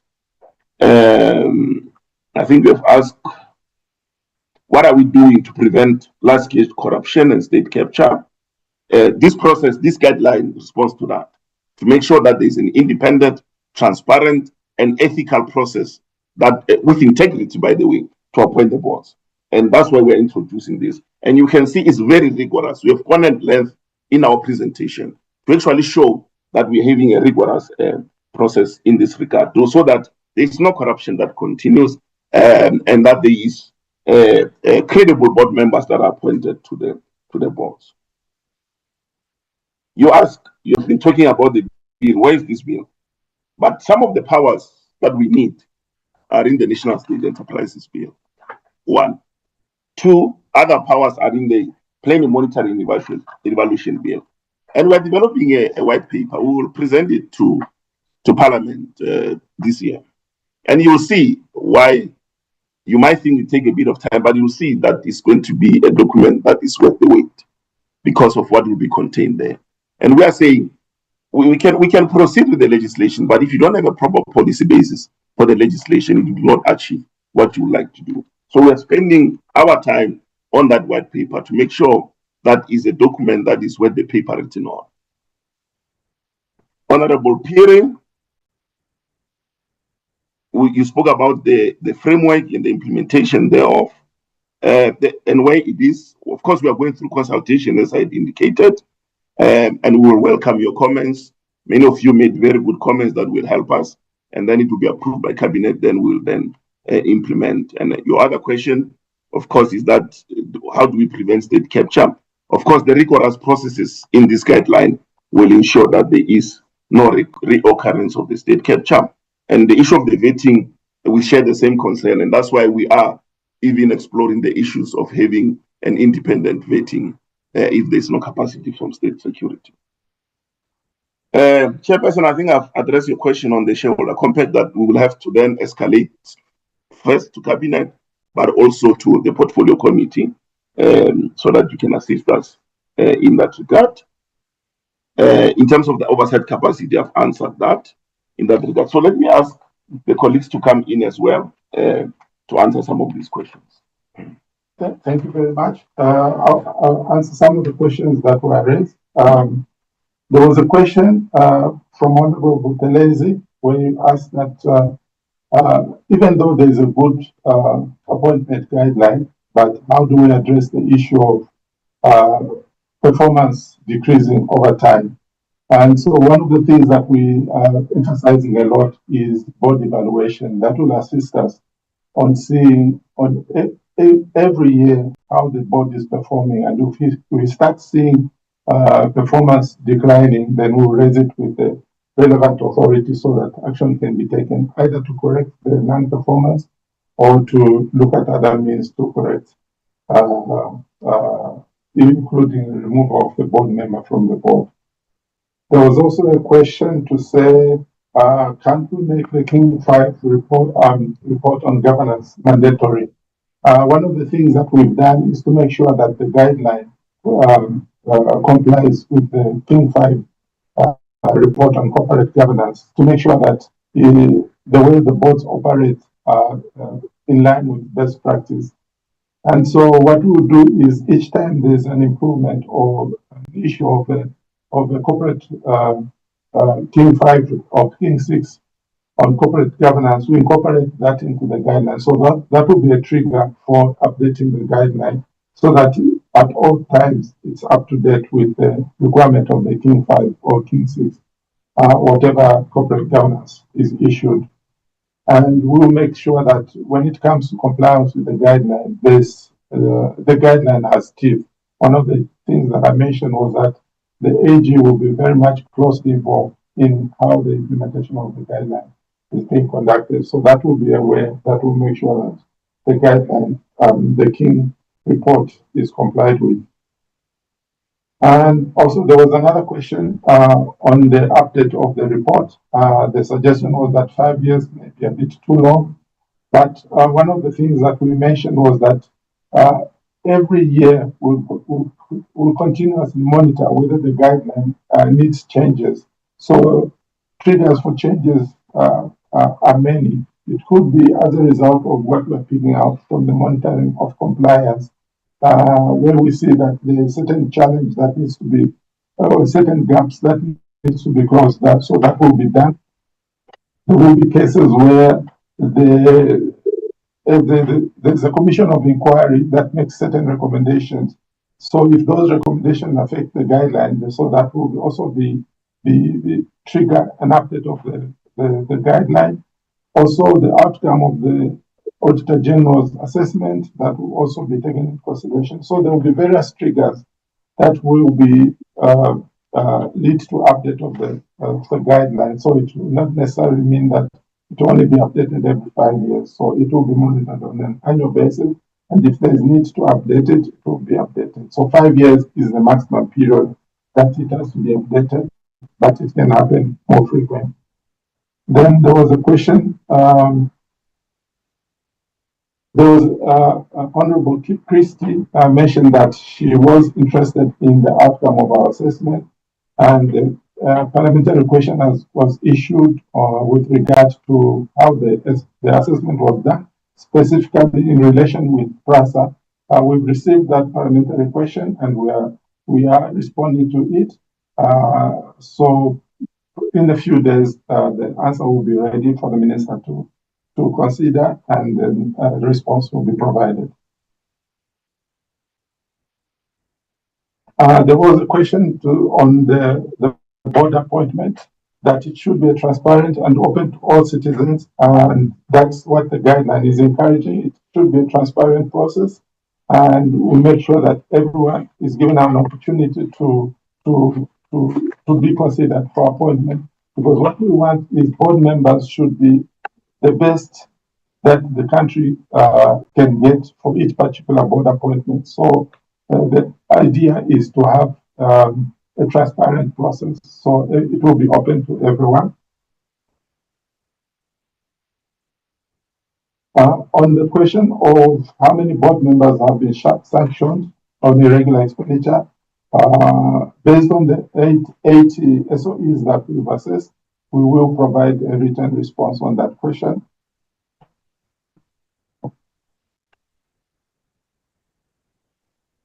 On the percentage of procurement that has gone through competitive bidding and deviation, that also be a written response. There was a question to say how many SOEs are dependent on bailouts to avoid permanent support to the SOEs. We are currently also, as part of the initiative for SOE reforms, one of the initiatives that we are looking at is the rationalization and restructuring of SOEs.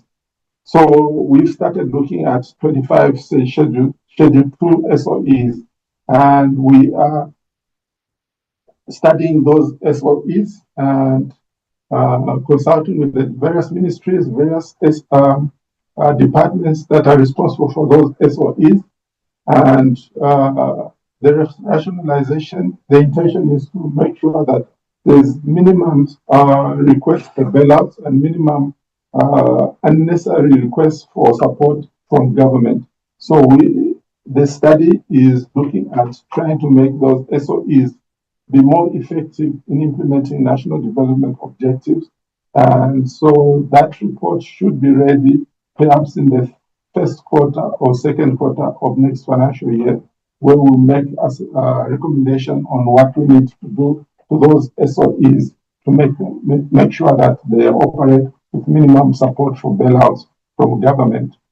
And once we finish with those 25, we'll move on to the next the number of SOEs until we've gone through the entire SOEs within the country. So our objective is to make sure that they perform optimally and they contribute to the national development. On the question of SOEs that have performed below 80% of the shareholder property target, we will get back to you in writing on that question. And also the question on those entities that have received qualified audit report or disclaimer of opinion reports, will also come back with an answer based on the ones that we've assessed, the 80 that we've assessed. Thank you very much. That's it from our side, Honorable Chairperson and Honorable Members. I understand Minister might be cut because of the technical glitches and she's trying to reconnect. Thank you very much, Chair. And I would like to ask if we can be excused after this item, but we'll get guidance from you, Chair. Okay, we will hand over to the Minister if he's okay. She's still here. Honorable Minister, I see that your hand is up.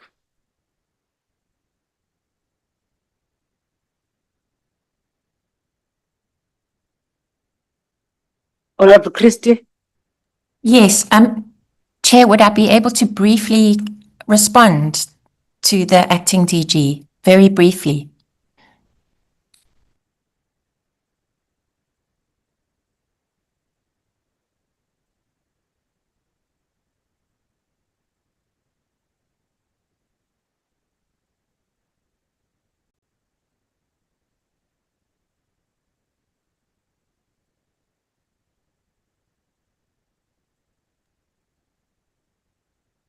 We can't hear you.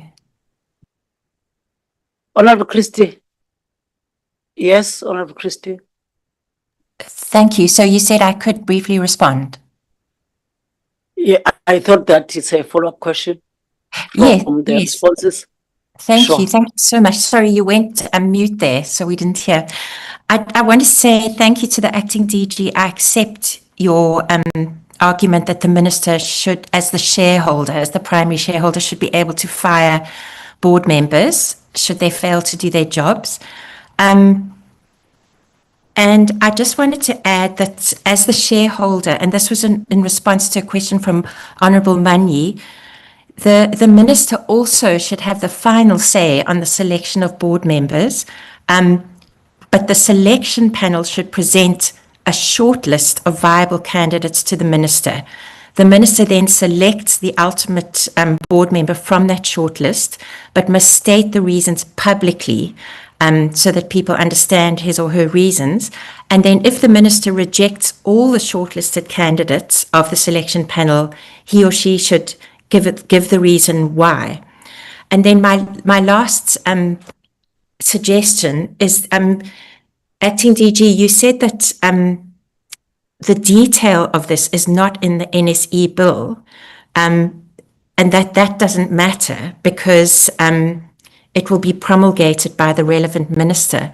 However, I submit that this detail should be in the NSE bill so that Parliament can vote it through and it can be publicly known to the entire country and abided by, because the failure to select the right, independent, qualified and competent board members is the root of the epic disaster and failure and hollowing out of our SOEs during the state capture years.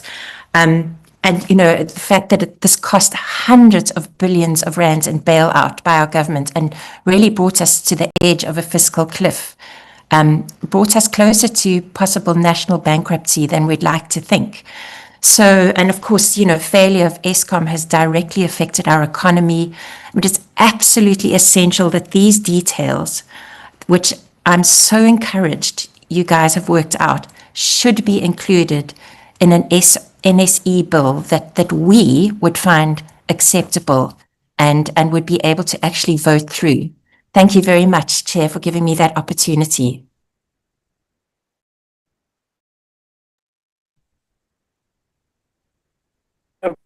Chair, can I comment? Or No, just hold on, Honourable. Just hold on, Acting DG. I know that the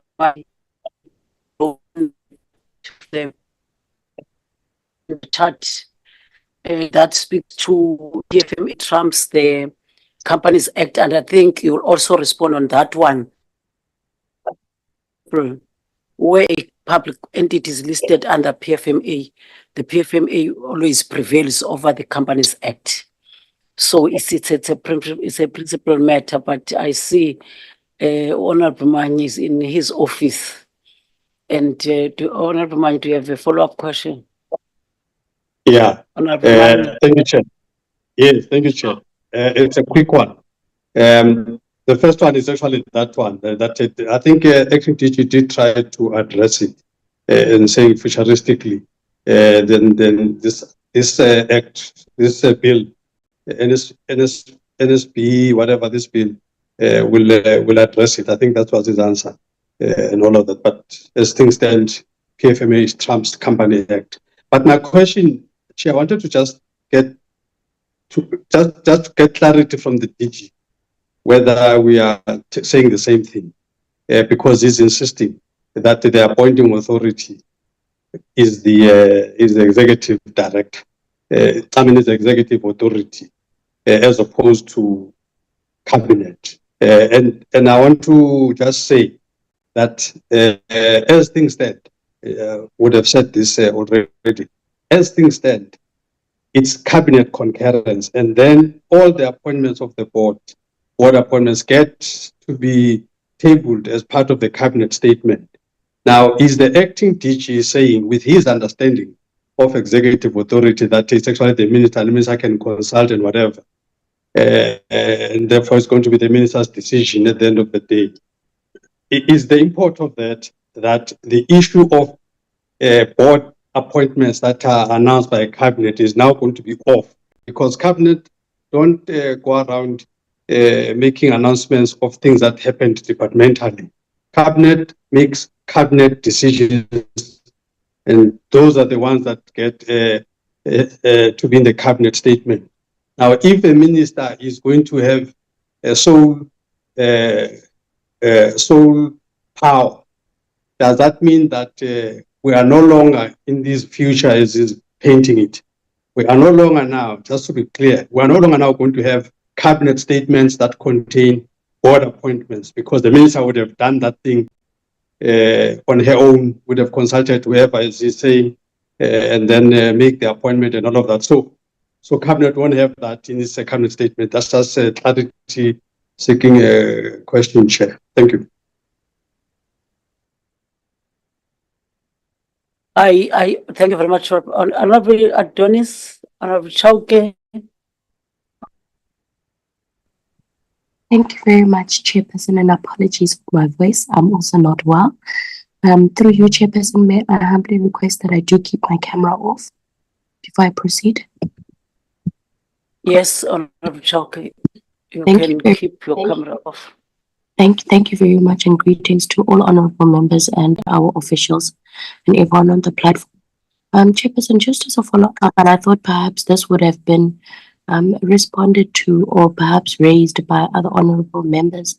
I wanted to find out in terms of when we do the board appointments and within the new regulations that we seek to and we envision to put in place, are we aligned with the regulations and the laws, the labor laws? That's number one. And also, how are we ensuring that we are effectively contributing and are aligned with the Equity Act as well? And how does this also align and contribute towards reaching some of the NDP goals that have been set and outlined? Because I think what we mostly find is that when these boards are structured, we looked, yes, for qualifications, for skills, knowledge, background, experience, etc. But we never look at whether we are aligned with the labor laws and the equity. So I'd just like clarity on that in terms of how they seek to implement the labor laws and the Equity Act when we are constituting these boards, and how thoroughly and to the latter will they be followed. Thank you very much, Chair. Thank you very much, Honorable Chauke. DJ.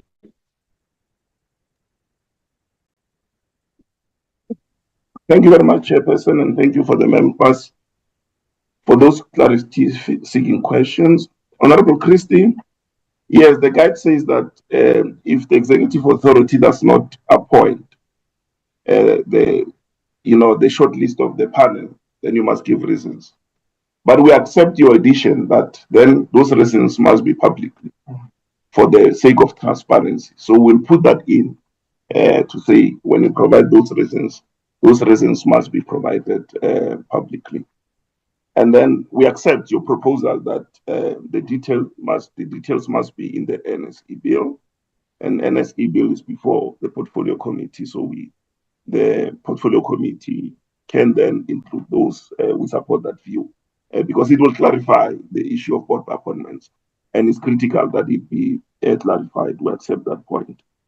Honorable Mani, what I was saying, maybe so that we sing from the same hymn sheet, is that the executive authority has the legal power to appoint, but the executive authority consults or make consultation to, for example, cabinet, and cabinet will concur in that regard. But the letter of appointment is going to be a letter from the minister, not from cabinet. So I was explaining the appointing authority. So the consultations will happen with cabinet or any other consultation for that matter. But the final appointing authority in law is the executive authority. You may seek the concurrence of cabinet as it is the current practice. We should correctly say that cabinet then concurs to those appointments. Honorable Chauke, in terms of the labor laws, The CEOs, of course, we've got to make sure that there's compliance with the labor laws. But the boards, I see the comment of Honorable Mike, so it distracts me. So in terms of the boards, you don't need to comply with the labor laws because the boards are not employees. The board members are not employees. They are appointed in terms of the Companies Act. But for the CEO, because those are employees, within the definition of the Labor Relations Act, you've got to make sure that there's compliance with the labor laws. On the issues of the equity laws, of course, when we appoint the board members, and I think it's somewhere in the presentation, we have to make sure that there is the issue of equity. We have raised it in slide number 6, KIA1 oversight. The fact that there's less than 50% female representation in the boards is an issue in that regard. So the issue of equity we are looking at both at the boards and the CEO. Thank you very much, Chairperson. And you will inform us if we are going to be excused or not. Thank you. Thank you very much. I'm handing over to the Minister now.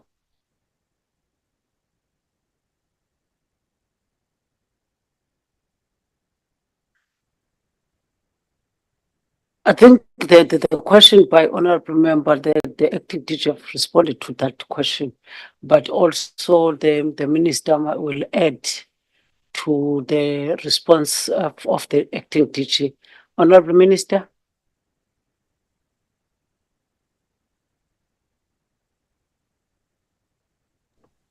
Sorry, Chair. I think the Minister is having technical glitches.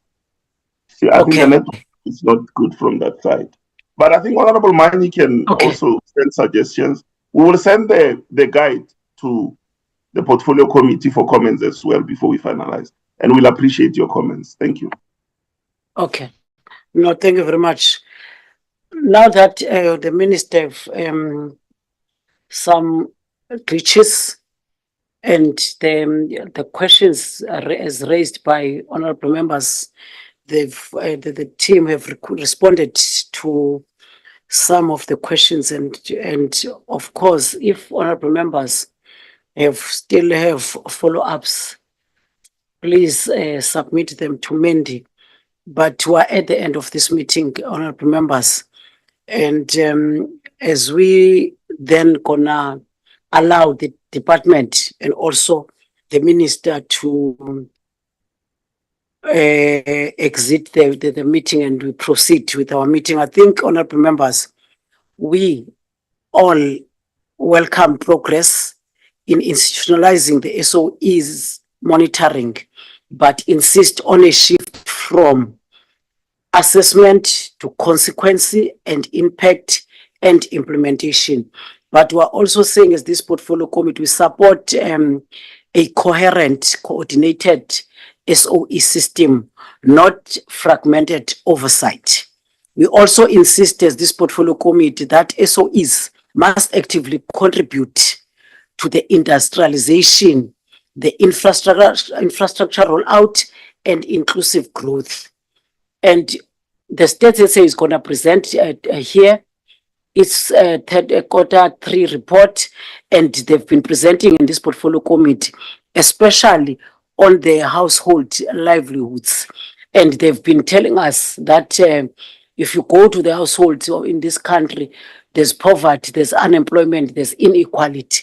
The people of South Africa, they want to be part of this Atlantica inclusive growth, and we must create jobs. We must empower them. And all honorable members also, as number 4, were clear that the executive authority must exercise firm oversight and cannot outsource accountability to boards alone, which means, honorable minister and your team, you must enforce performance agreements. We need a firm executive accountability. And we're saying, as this portfolio committee, professionalization of boards and executive is necessary to defend the developmental mandate of the state, not dilute political oversight. And we also reject a culture where governance failures continue without consequences, particularly where public funds are at risk. And we also, as this portfolio committee says, transformation is not optional. It is central to effective governance and social justice. And lastly, SOEs must no longer pose a systematic risk to the public purse. Those are the views of this portfolio committee, honorable members. And we want to thank the minister and also the team led by the acting DG, all senior officials of the department for this very good presentation. And we are happy, honorable members. It's untenable for the Ministry of Oversight herself. So we thank you very much, honorable members. And if honorable members, they feel that there are some issues to be responded to, we'll submit and you will still interact with the department as you all honorable members. And thank you very much, Minister and your team. Acting DG, you are released, and I will then invite now Unang, the Deputy Minister in the President, Honorable Mhlaul.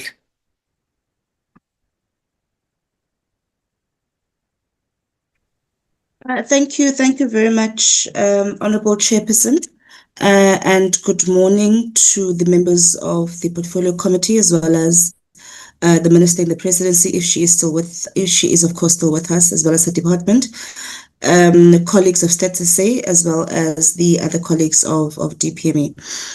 So first and foremost, thank you very much, Honorable Chair, for the opportunity for us to, of course, once again appear before the Portfolio Committee on Planning, Monitoring and Evaluation to present the third quarter performance report of StatSA for the financial year 2025-2026. We must state that we do appreciate the continued oversight that the committee continues to do over the work of StatSA, and of course the engagements that we always do have with the committee that are always really, in our view, geared towards strengthening the work of our country's statistical system, and to ensure, of course, that there is accountability in terms of the monies and the resources that are allocated to us as a department. So, Chair, for the 2025-2026 period, which is the one that we are currently reporting on, we first thought that it's important for us to just reflect on the period as a whole, and that it is in our view that it really does present a pivotal moment in South Africa's fiscal and developmental trajectory. You would know, of course, as members of parliament, that after a prolonged period of economic strain, we are actually seeing the green shoots of all of the work that we've done as a collective in the executive as well as in parliament to really ensure that there is stabilization brought to our public finances. The current fiscal framework, of course, reflects progress towards stabilization. As members of parliament would have noted, the report that was given by the the Minister of Finance, when he did the budget speech a few weeks ago, where he actually stated that we have, for the first time in more than a decade, really seen the stabilizing of our national debt, while also the fact that we've been able to narrow the budget deficit through our improved primary balances. And we think that these are things that we need to celebrate as a collective, in that we are making progress in ensuring that our fiscal outlook is one that is positive. At the same time, we view this as signaling, a renewed commitment to the structural reforms and targeted investment in infrastructure and essential services, these including, of course, education, healthcare, municipal development, which collectively account for the significant portion of our national expenditure. We believe that these investments are aligned with our medium-term priorities as the executive of inclusive growth, job creation, poverty reduction, and the continued building of an ethical and developmental state. Therefore, honorable members, in this context, the current financial year serves as a strategic turning point. It is a period focused on anchoring fiscal consolidation, advancing reform implementation, and laying the foundations for a more significant and inclusive, equitable economy. Chairperson and honorable members, in navigating this very complex policy environment, the role of Stats SA, of course, becomes one that is even more critical. Our national statistical agency, I always struggle with that word, provides the evidence base that allows us as government, as well as yourselves as parliament, business, society at large, to understand the country's socioeconomic realities. It also ensures that decisions are informed by credible data rather than anecdotes, which is why the work of this institution remains very crucial. Though often, in our view, underappreciated, the role in measuring our developmental progress as a nation remains something that is very important. Through the production of official stats, the organization enables government to monitor economic performance, as it did yesterday with the release of the GDP numbers, track social conditions, and evaluate whether policy interventions are indeed achieving their intended outcomes. But then, despite all of these issues, I think it's also significant for us to state that the 2025 to 2026 financial year is significant, as it marks the first year of implementation of the institution's 5-year strategic plan. This plan outlines the organization's priorities in strengthening statistical capability, modernizing data systems, and enhancing coordination across the national statistical system. Despite operating under significant financial and human resource constraints, I'm sure members of parliament, it's something that we've discussed before with the portfolio committee, and we are all aware of this. We must also appreciate that this organization continues to really demonstrate resilience and strong institutional performance. Since the beginning of the financial year, which is the year under review, the organization has achieved over 90% of its planned targets, which really does reflect not only operational discipline, but also the dedication of the professionals who ensure that Africa continues to receive credible and timely official statistics, notwithstanding the human resource constraints that we have and the financial restraints that we have. And we really must applaud the hardworking men and women at Stats SA that continue to ensure that we never falter on releasing official stats on the dates that we say that we are going to release them. However, Chairperson, it's also important to acknowledge the challenges that remain, that Stats SA continues to face financial pressures, as we've said, particularly in relation to the cost of employment as well as goods and services. These pressures have had an impact in the institution's vacancy rate, as the presentation will indicate, and have also affected the ability to fully meet employment equity targets, which of course will also be spoken about in the presentation. More broadly, there is a concern that the sustainability of certain core statistical series may come under pressure if these resource constraints are not adequately addressed. Ensuring that South Africa remains a robust and maintains a robust and reliable statistical system is essential for both economic governance and democratic accountability. However, honorable members, on a positive note, we also must state that we must highlight that an important legislative milestone has been achieved for the National Statistical System, and that the Statistics Amendment Act of Act number 2029 of 2024 was proclaimed for implementation on the 1st of October 2025. We also know that we did receive a question in relation to this matter for oral reply next week, but we just thought that it's important for us to make that declaration in the meeting. This legislation strengthens the coordination of statistical production across government and provides an enhanced framework for collaboration among data producers.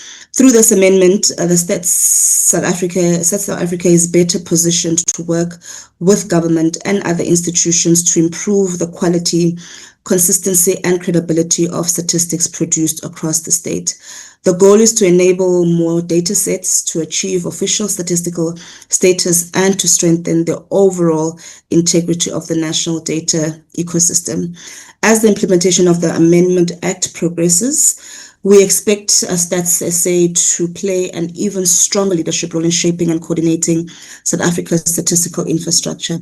Chairperson and honorable members, we are here today, of course, as we said, to present the organization's financial and organizational performance for the third quarter of 2025.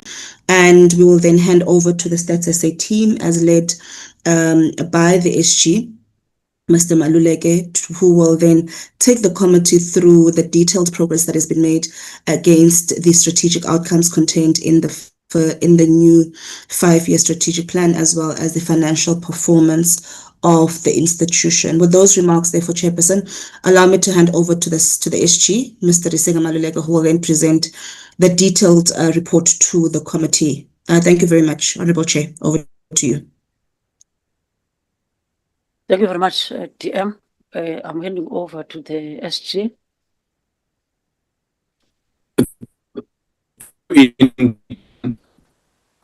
Let me start by thanking the Chairperson for inviting us, and indeed thanking the honorable members for taking time to listen to our third quarter report for the financial year 2025. Thank the Deputy Minister who round up in the form of an introduction of our presentation today. But while the presentation is loaded, I want to say that this presentation will look on the third quarter and will reflect on performance against annual targets. Stats SA process and disseminate information from 2 main branches, that is Program 2 and Program 3 in the organization. And this program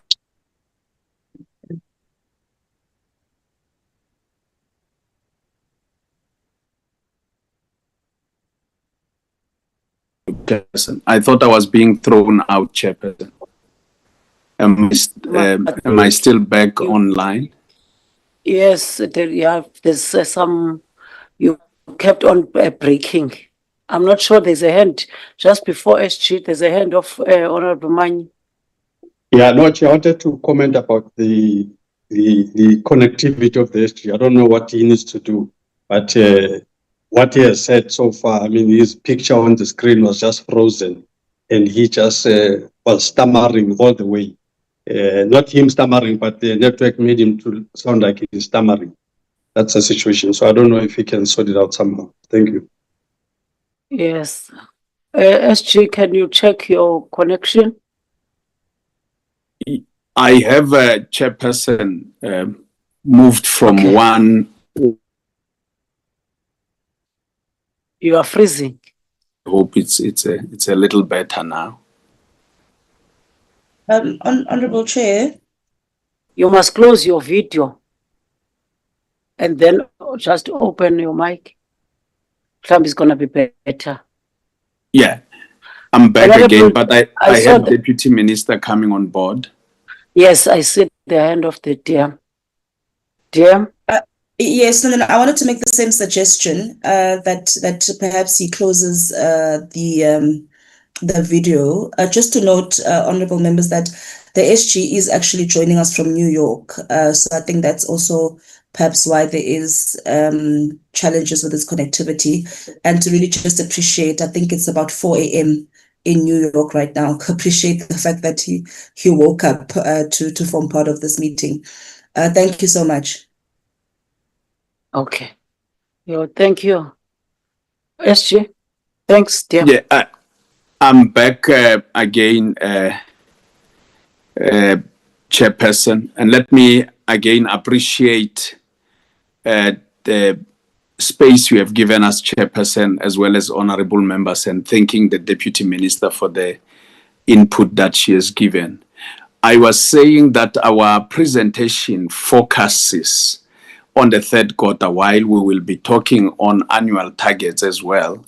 But also, Stats SA produces its work from and disseminates from sample surveys and censuses, largely in the 2 main programs, that is Program 2 and Program 3, Whereas in terms of administrative data, we do that under Program 7, which handles issues of national coordination. And as such, this presentation, which derives itself from the document that we have submitted to Parliament, is looking at our organizational performance against 136 indicators featuring themselves on 399 targets as of the 2025-2026 financial year. And indeed, the full document has been circulated, Chairperson.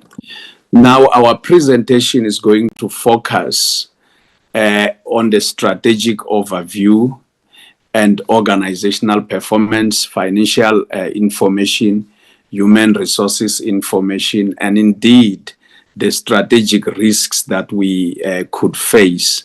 Having said so, our vision remains improving lives through the data ecosystems.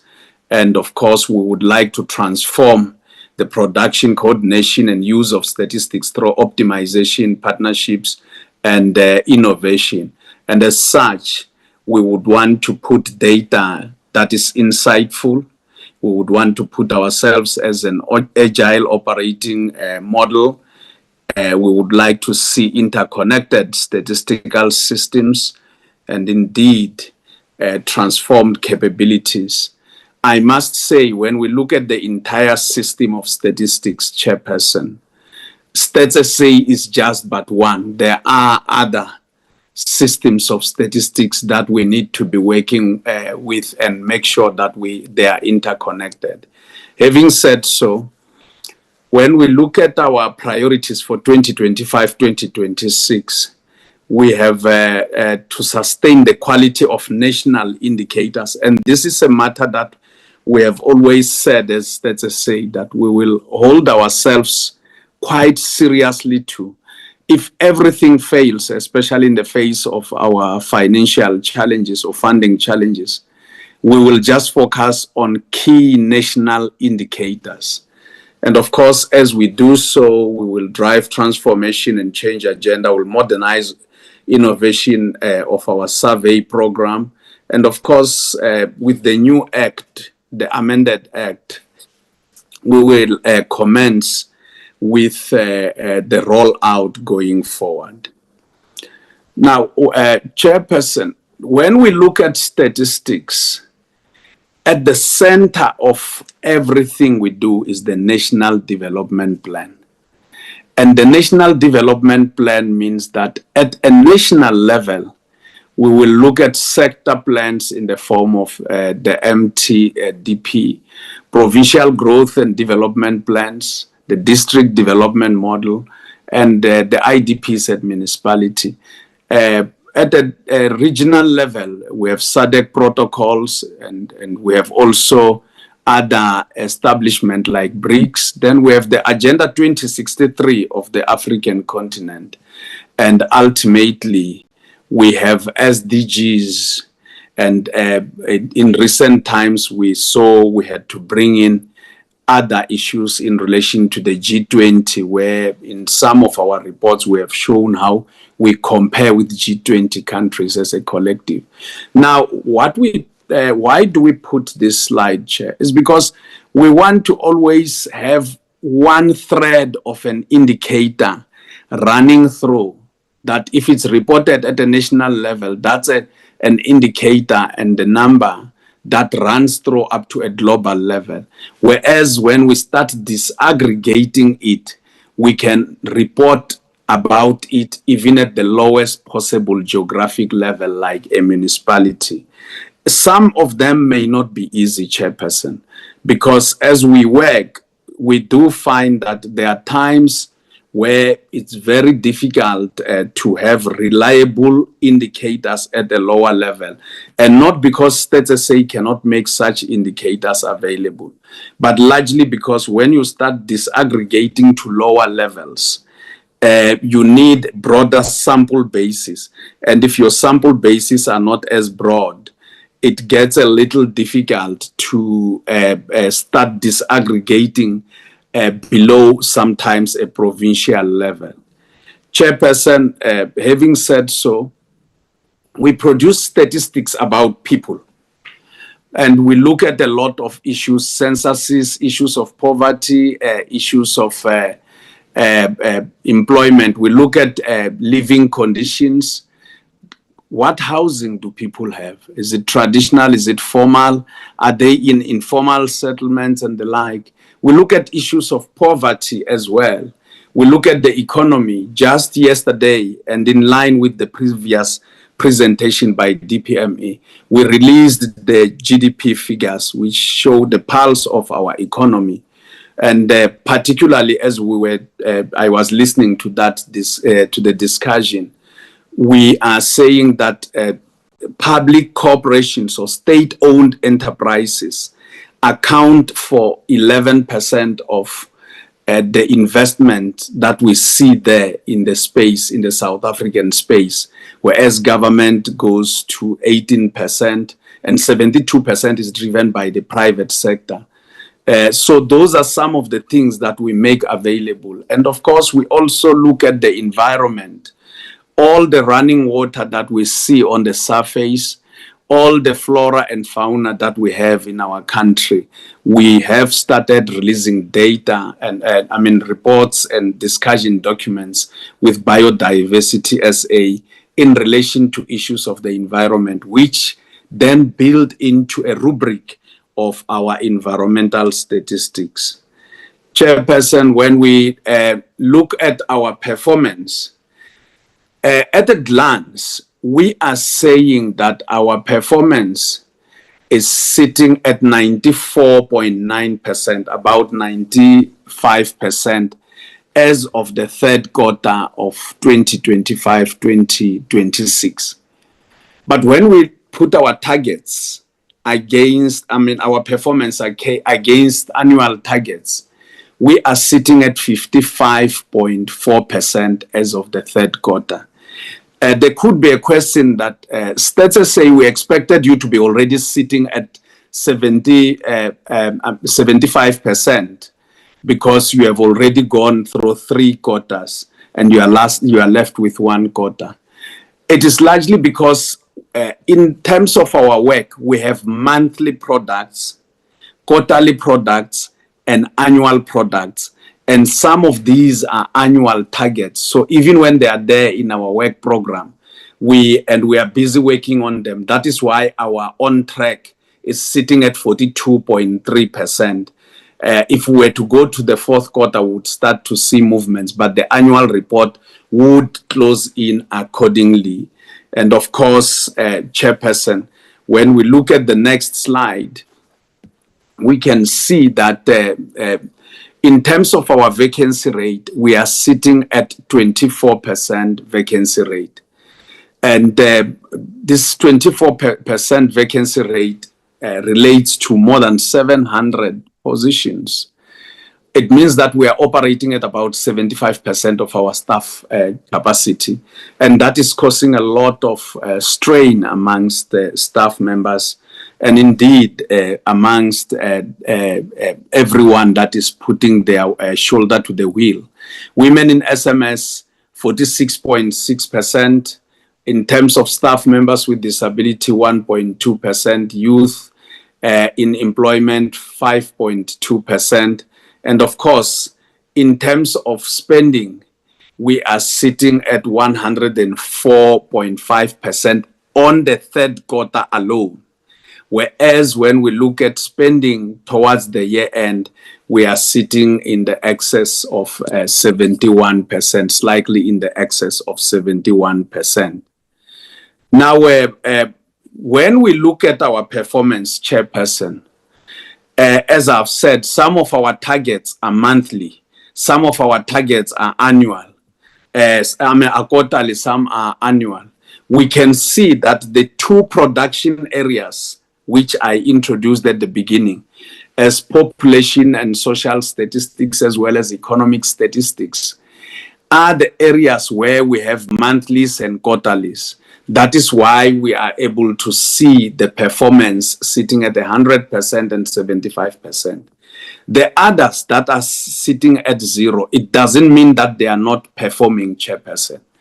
It's because their work is in progress towards the annual performance. So their targets are annual, but work is ongoing. And as we will see again in the next slide, Chairperson, here are the errors that we had to correct, which are tabulated in the book that we have made available. And indeed, if Chair would allow me, I would rather skip, because this is in the book that we have submitted, and focus on the key achievements. In the key achievements, under strategic outcome 1, which is insightful data, we had 71 statistical releases on the economy and society, including, amongst others, agriculture statistics, governance, public safety and justice, recorded live births, poverty trends in South Africa. And when we go to strategic outcome number 2, which is an agile operating model, Chairperson, we are saying that we commenced with the development of the digital business transformation strategy. Over and above that, we have dealt, or we are dealing with the re-engineering of the household survey program, which will form what we call a continuous population survey. And that will be conducted, across the board in terms of national stakeholder consultations, which are ongoing. And of course, we conducted a business process mapping and an updated master sample for the frame of the continuous population survey. Chairperson, the master sample is when coming out of every census. What we do is that we come up with a broad base through which we will sample, which will represent all settlement types, and make sure that, and when we talk settlement types, we are talking about suburbs, villages, townships, informal settlements, farms, and the like. And beyond that, we are also talking of where we will sample in relation to representation, where the weight of the provinces with the largest populations would come in, so that you don't put a weight in a smaller province in terms of population like the Northern Cape, and when you want to go and conduct your survey, you find that you have just counted everyone in the Northern Cape, but you have counted very little people in provinces like Gauteng, KwaZulu-Natal, Western Cape, and Eastern Cape. So those are the issues that the master sample helps us to be a frame through which we will sample, or we continue to sample in line with our work. On the strategic outcome number 3, which talks to interconnected statistical systems, we have already spoken about the amendments to the Statistics Act, which came into effect on the 1st of October 2025, and Deputy Minister spoke to that. We have signed MOUs with the National Youth Development Agency, the South African National Space Agency, the National Agriculture Council. And of course, these are the ones that are sustaining nationally.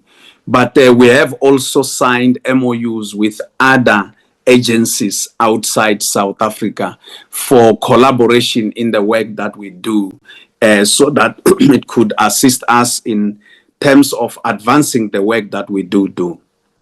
We have strengthened our collaboration with the International Monetary Fund, and of course we hosted the 29th meeting of the Wiesbaden Group on the Business Register. What happens with the United Nations system is that a city in which the first meeting takes place, if the meeting happens in Pretoria, it will be called the Pretoria Group, whether it's on population census or the Pretoria Group on migration. So this happened in Wiesbaden in Germany in terms of the business register. And there are other city groups that we have, like the prior city group in Cabo Verde, where we dealt with issues of governance and justice surveys and the like. So we do have different groups named after the cities. We also hosted the National Agriculture and GDP stakeholder engagements. Chairperson, under strategic outcome number 4, which talks to transformed capabilities. Previous slide, Celia. Yeah, transformed capabilities. We have commenced with the review of the organizational structure. We have dealt with the commemoration of mental health, disability, breast cancer, and World AIDS Day in terms of awareness, largely to our staff members, where we bring in speakers from the public, and some of them are renowned speakers who engage us on some of these issues, so that we can build a force that understands issues that are being dealt with out there in society. It's not just for the sake of understanding, Chairperson. It assists us in the work in line with our work. When we are out there conducting sample surveys and censuses, we do engage understanding the issues and the sensitivities that may come with certain issues when we are out there in society. We have hosted the gender-based and violence on women and children and femicide workshops. Instead, we conducted a 5-year strategy and culture shift engagement throughout the organization. Every now and then we bring in a strategy. We have to make sure that our organization is geared to implementing the strategy. So we engage almost every staff member in this regard. And of course, we make sure that we hold workshops, but the line managers have to talk to their line staff members so that nobody is left behind and they can't say they don't understand which direction we are taking. We have commenced with the drafting of the cloud framework strategy, Chairperson. Now, let us come to our performance in financial terms. Our budget, which sits at about 2.855 billion, about 365 million is capital assets, 4,000 is in transfers, and goods and services are about 663 million, accounting for 23.2% of our budget. The larger chunk of our budget goes to compensation of employees, which sits at about 63.8%. One of the slides we released yesterday in the GDP, we looked at how, in terms of our economy, whether we have money for operations or whether money is more on compensation of employees. And on an industry as government, we have found that more money is spent on compensation of employees than on operational activities like goods and services. Whereas in industries like utilities, there's more money on operations than on compensation of employees. Having said so, we have already touched that we have spent about, in this third quarter, our spend, which should be sitting at 100%, has shot to 104.5% for the quarter alone. But in relation to the year, we are talking about 71.6%. So it's in the excess of 2 billion, Chairperson. Now, in terms of actual spending by program, and I want to talk to this, Chairperson, in relation to the performance that we have seen. In program 2 and 3, we saw that these two programs performed at 100% as well as at 77%. But when we come here, we can see that actual expenditure is ongoing on all programs. It's because the work is ongoing, whereas the other programs will report when we come in the end with annual reports. Having said so, Chairperson, I want us to talk about human resources. In terms of our human resources, our staff complement is 55.9% female and 44.1% male.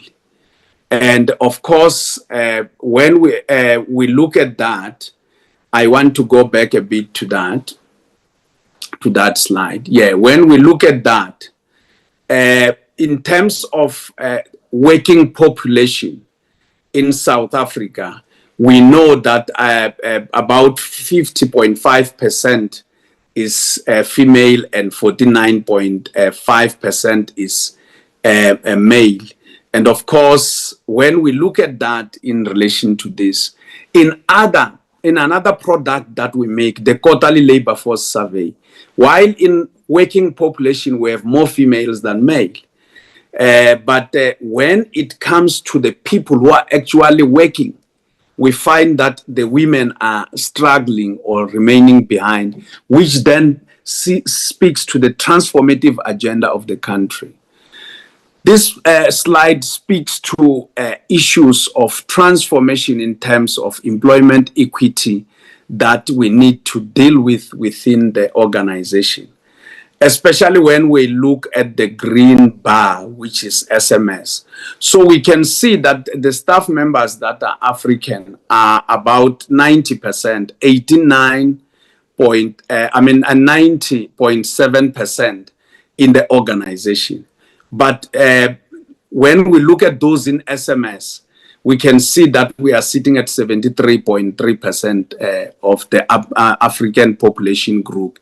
So the representation of Africans in status say in terms of management or in SMS is still lacking.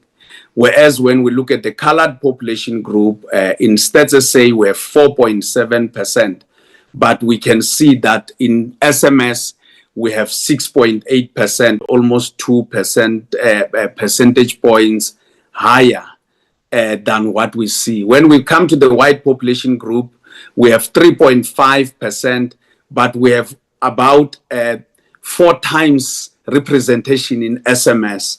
The Indian Asian population group, we are sitting at 1.2%. We are then, when it comes to representation in SMS, we are about 7 times. So we can see that the 3 other population group, as in colored, white population group, Indian, Asian, are actually hemorrhaging what we see amongst the African population group in terms of SMS, which is a matter that has been historic in Stats SA. And for the last decade, since this management team came into office, we haven't been able to address this matter because we don't have funding to address this issue. So we are just moving in one space. Chairperson, having said that, I would want us to talk about the vacancy rate. The vacancy rate is sitting at about 24%. It states to say about 791 positions are vacant. We continue to lose people on retirement, people who move to other organizations, and people who pass on. And we can't replace them for lack of funding. And in the process, when people leave, they leave with the skills and expertise, and we can't replace. So in the long run, this will affect us. We can see that in terms of statistical operations and provincial coordination, our vacancy rate is sitting at 19%. This is one of the branches that has more people. So we'll see that even when it's sitting at 19%, we have about 278 staff members that are not in that area.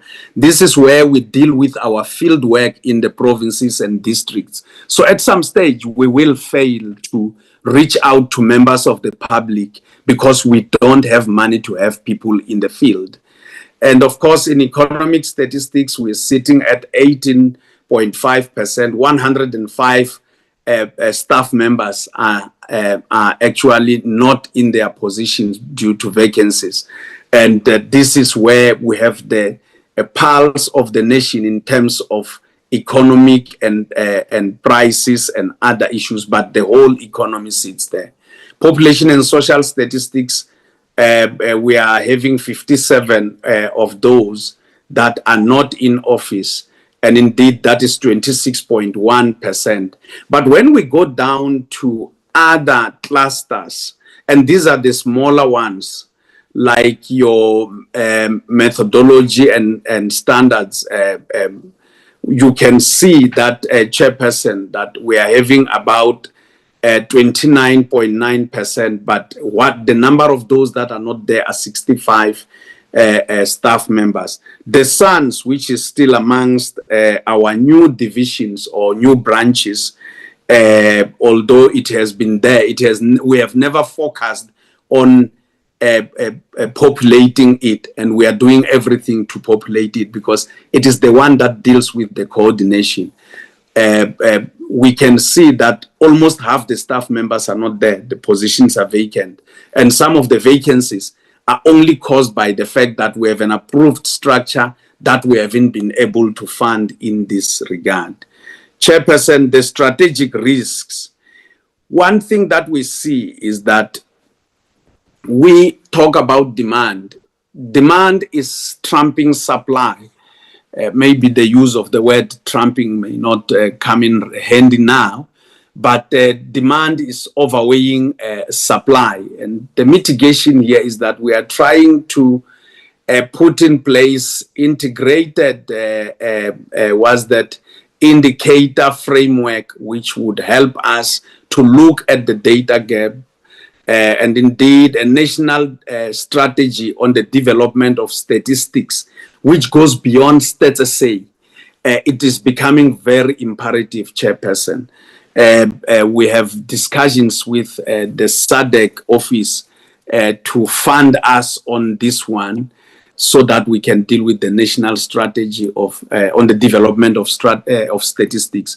Because from the national coffers we can't fund it. So SADC has committed that they have some funds that they can make available to us. In terms of the supply, the quality and indeed periodicity can be affected. It's gonna happen. And one thing that will happen is that we will reach a day where data doesn't show coherence, where the quality of data seems compromised. And as statistician general, I will not release data that has a compromised quality aspects, because it will mean misinforming the country in terms of planning. So the statistician general has a responsibility to make sure that once we release such numbers, they can stand the test of time. So these are some of the issues, but we are trying by all means, Chairperson, to deal with matters of the continuous population survey, which will help us deal with this matter. But also, one of the things that we'll look at is also administrative alternative data sources, as well as administrative data, which we should develop into statistics. The business operating model is being disrupted from internally and externally. Internally is lack of funding. Externally is the pace at which technology is moving. And as of now, we are not investing, as let's say, into our technology.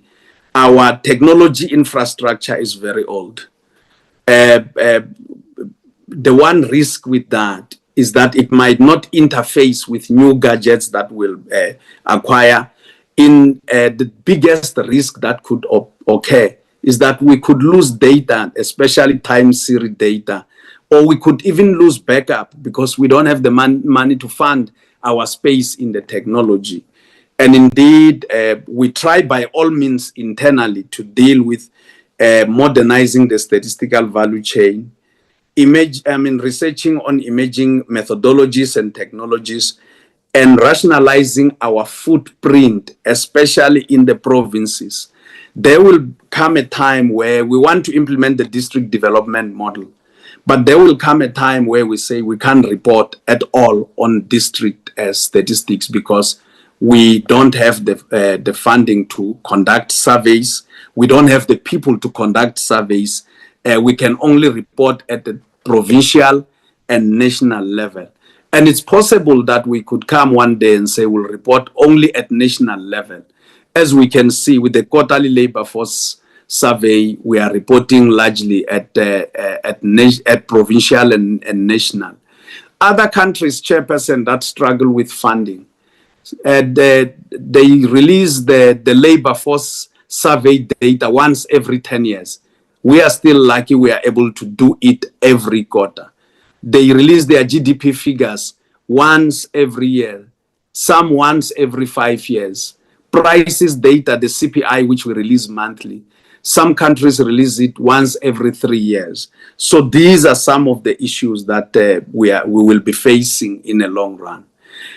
Resources baseline funding remains a challenge. We have inadequate compensation of employees, even with the vacancy rate operating at about 75% of our staff members. We don't have enough funding.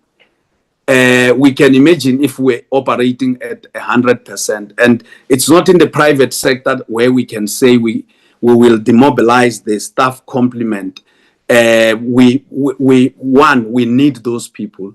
Two is that even if we wanted to demobilize them, it doesn't work readily like that, like in the private sector. These have to go to collective bargaining with the entire government or the entire state. Our ICT infrastructure, I've already spoken about that. And indeed, mitigation is that we try by all means to reprioritize. This collective of leadership, Chairperson, meets regularly to reprioritize. It's like we are repairing an aeroplane as we are flying. Every now and then we meet and say, we have to juggle, leave this out, make sure we have this, make sure we deploy staff members here so that they can assist us. But the biggest weight, Chairperson, is that as we reprioritize, review our structure, and explore on alternative funding sources, the biggest weight is on our staff members. I've often asked that the portfolio committee, if the portfolio committee, if it were at all possible, to come at short notice or unannounced on a Saturday afternoon and look at staff members of Stats SA that are working over the weekend, Saturday and Sunday, and not because they are being forced, because they have targets to meet for our country. These are mothers and fathers who are leaving their children, who are not raising their children. These are wives and husbands who are not attending to their families. And in the end, it will cause us some social disorder somewhere. These children that have nobody to raise because their mothers and fathers are forever at work. And we are there and we are watching. And it's a matter we have raised with every portfolio committee, with Parliament, with appropriations, with our portfolio committee, with the Minister of Finance. The funding of Stats SA is becoming much more dire at this stage. The next slide would say Ndihela Kwana. And as it says so, Chairperson, I would like to explain it, but the explanation will be long. Safe to say that ndiceda khona apha ngomkhulu umbuliso amaningi anginawo. I thank you, Chairperson. The next slide is blank. Lord, thank you very much, Chair.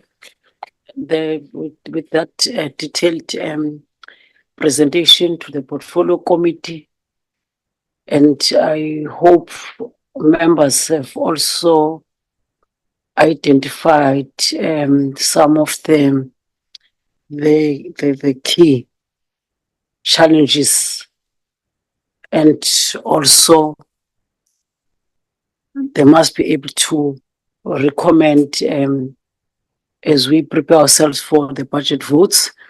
But however, I think some of the issues, the key challenges, they were once raised with this portfolio committee, and also even in the previous administration, especially the budget constraints. It was also discussed with the committee at the oversight when we visited your department.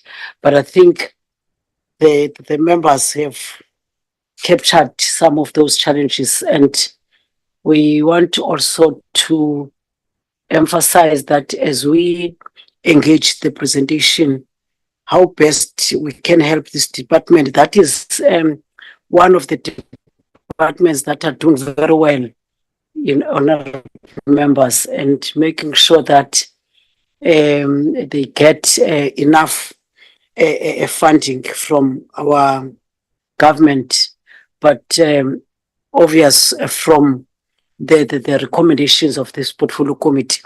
Thank you very much, SG, and also thank you very much to the input of the DM. I'm handing over to yourselves, honorable members. I'm taking hands.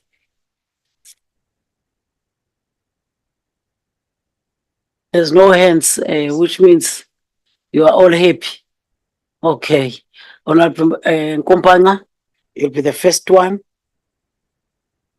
Honorable Manyi, Honorable Christie. You will close, Honorable Appear. Chair, my hand is up. Oh, are you back? Okay. Yes, Chair.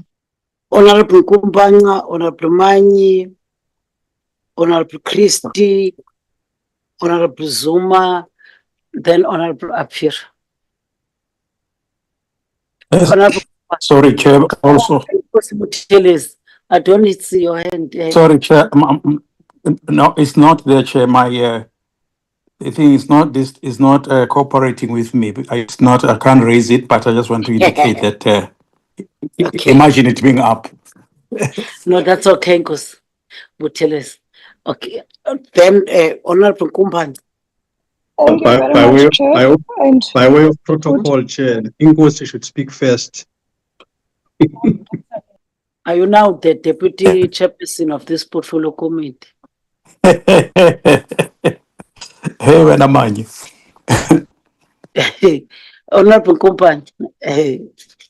Thank you, Chair, and good day to yourself and our DM present, DM Shauli, in the session, and my fellow honorable members and our teams from the various departments, and also the SG, all the way in Washington. Thank you for gracing us in this meeting. Mine is very short, Chair. I think I would firstly want to acknowledge and also welcome the presentation which was outlined to us. And I think the entity has been producing all the required statistical outputs, and I think the work that they are conducting since we've started our term is improving, and the efforts also are very. We can see all the efforts that they are making to ensure that the department achieves all its objectives. I just have two questions. Firstly, I wanted to check what is the progress of the implementation of the audit action plan relative to the third quarter performance. And also my second question is with regard to the one country report on the SDG indicators published, which external data providers delayed the achievement of the September target, and which areas do they focus on? Please excuse the background noise, and it's just the bus. Yeah, thank you. Thank you, Honorable Kumban. Honorable Manyi. Thank you, Chairperson. Okay, just some of the questions that came through as the SG was, greetings by the way to the SG there and his team and all of that. Yeah, just three quick questions, but I've got a few others here. But the first one, on the list of achievements, the list includes IMF collaboration. I'm struggling to understand why is that an achievement, noting that IMF is one of those institutions that tend to interfere with policies of countries where they are involved in. So if you say we have an IMF collaboration and you see that as an achievement, I'm struggling to understand that. What's that? What does that mean? Or maybe ideological, I have a problem. Maybe the DM can deal with it if it's political. That's the first question. The other one is that I'm struggling to understand the concept of no funding for EE. Somewhere when you're talking about targets that we're not able to meet, you started to allude to funding. I'm really struggling to understand the rationale there. What does that mean? Why is it a funding issue? Is something there with the what you call it? There's something wrong with the conceptualization of the whole thing that I'm struggling with. So on that one, if you can just similarly, when you say approved structure, no funding, I mean, what is that? I've never heard of a thing like this. Approved by who? Maybe if it's approved by yourselves, it's fine. But at this level, when you say approved structure, I can't see National Treasury, which is the ones that must also approve the establishment. I can't see National Treasury saying, we approve this, but they don't provide funding for it. So I'm struggling with how you use your language in your presentation. There can't be an approved structure that is not funded. It just doesn't happen, Chairperson. But some of the questions that I had actually prepared here, one, the delayed targets, given that the third quarter report indicates several targets delayed as of 31 December 2025. So the question there is, what are the specific operational and managerial failures responsible for these delays, and which officials have been held accountable? Mr. Accounting Officer, I don't know what I'm talking to you, I'm talking to the minister here, but the bottom line here is that there are delays, or is it just a culture to delay things? Nothing happens when there are delays. I don't know. Can I just get a response to who then, what then happens? Because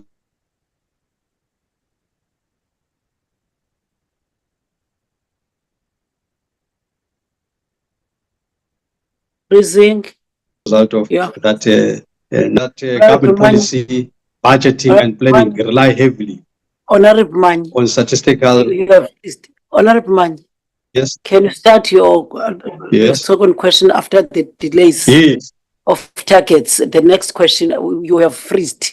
I'm not sure, there's a network problem in this. I'm in Parliament, so I don't know. We're all here, but okay, let me just switch off even this. It was very video. Yeah.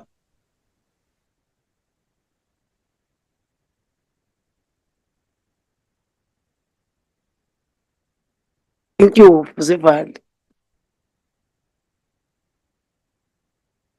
Rely heavily. We are Chairperson. Yes, Honorable. Okay. Considering that government policy, budgeting and planning rely heavily on statistics produced by Stats SA, what assurance can the minister provide that data integrity and methodological standards have not been compromised by capacity constraints or delayed programs? And then on the issue of the budget utilization, the report highlights the financial and human resource constraints. So the question is, what percentage of the allocated budget had been spent by the end of the third quarter?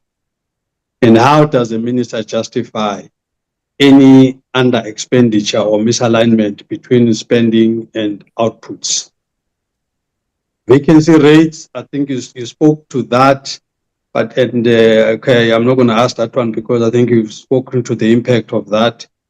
And then on the provincial statistic capacity, given the persistent disparities in data collection across provinces, what measures has Stats SA implemented to strengthen provincial statistical operations and coordinations, particularly in the under-resourced provinces? On the census follow-up, SG, What corrective actions have been taken to address methodological or coverage challenges identified after the most recent national census? And how might these affect population projections used for planning and resource allocation? I know that you actually have the answer for this. South African National Stats System, your report here refers to strengthening of the South African National Statistics System.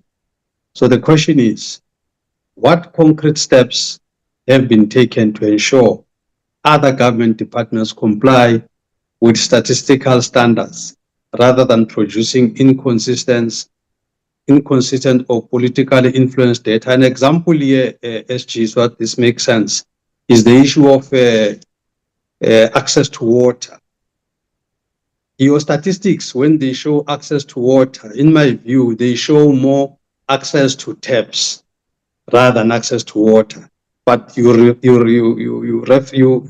to it as access to water. You say 80–90%, when in fact the taps are dry, when in fact the quality of the water out of those taps is brown and all of that. But your statistics show a very good picture of access to water at 90% or something like that. So clearly there is a credibility issue around how that part is managed. If you can just talk to, in particular, water, how are you going to correct this? Because it is a real problem. We're sitting here with a nearly water crisis situation, and yet your stats will show that access to water is not a problem in South Africa, but we are almost to declare a water state of emergency. So there's that problem. Lastly, on the digital infrastructure, last question, given the increasing reliance on digital data collection and statistical infrastructure, what cybersecurity and system resilience measures are in place to safeguard national data sets and statistical systems? Thank you, Chair. Thank you very much, Honorable Christie.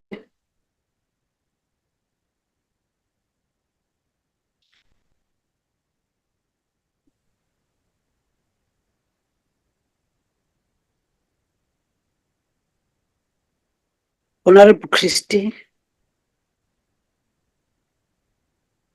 Honorable Christie. Thank you very much. Sorry. Let me lower my hand as well, so I'm not distracting. Thank you so much to the SG. Getting up so early probably has jet lag.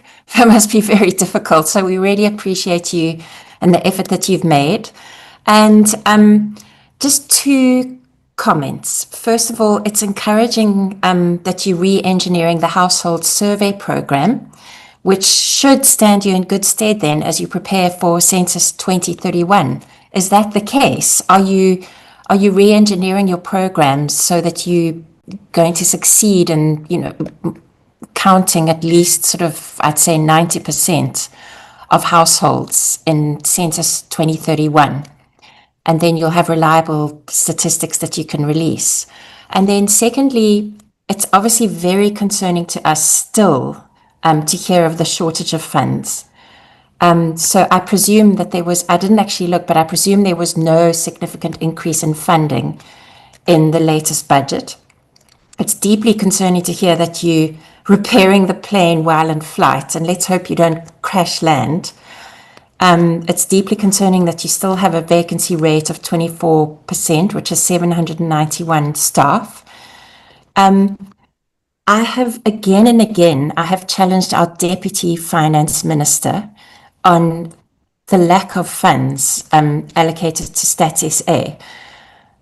And, the obvious thing to do is when you're given a set budget or revenue, you then have to cut your costs, cut your coat according to your cloth to be able to pay for the most important, have enough to pay for the most important expenses. Now you say you can't cut your costs. You need the staff. You need ICT upgrades. You need the quality and periodicity of your surveys to be acceptable in line with international standards. But here's what is very interesting. The Deputy Finance Minister said to me that Stats SA has had their sort of begging bowl out for a very long time asking for more money. And when the Treasury or the Finance Minister did allocate a significant increase in their annual budget, Stats SA, and I don't know if this current SG was the SG at the time, Stats SA went and got themselves a beautiful building. And we visited the building on our oversight visit. So instead of using the additional income you were given to pay competitive salaries to retain staff, as well as to be able to afford quality people in the field and fill all vacancies, instead of focusing on your staff, the quality and number of your staff, and focusing on ICT infrastructure, Stats SA went and bought itself or rented, I'm not sure whether you purchased or rent that fancy building in Pretoria.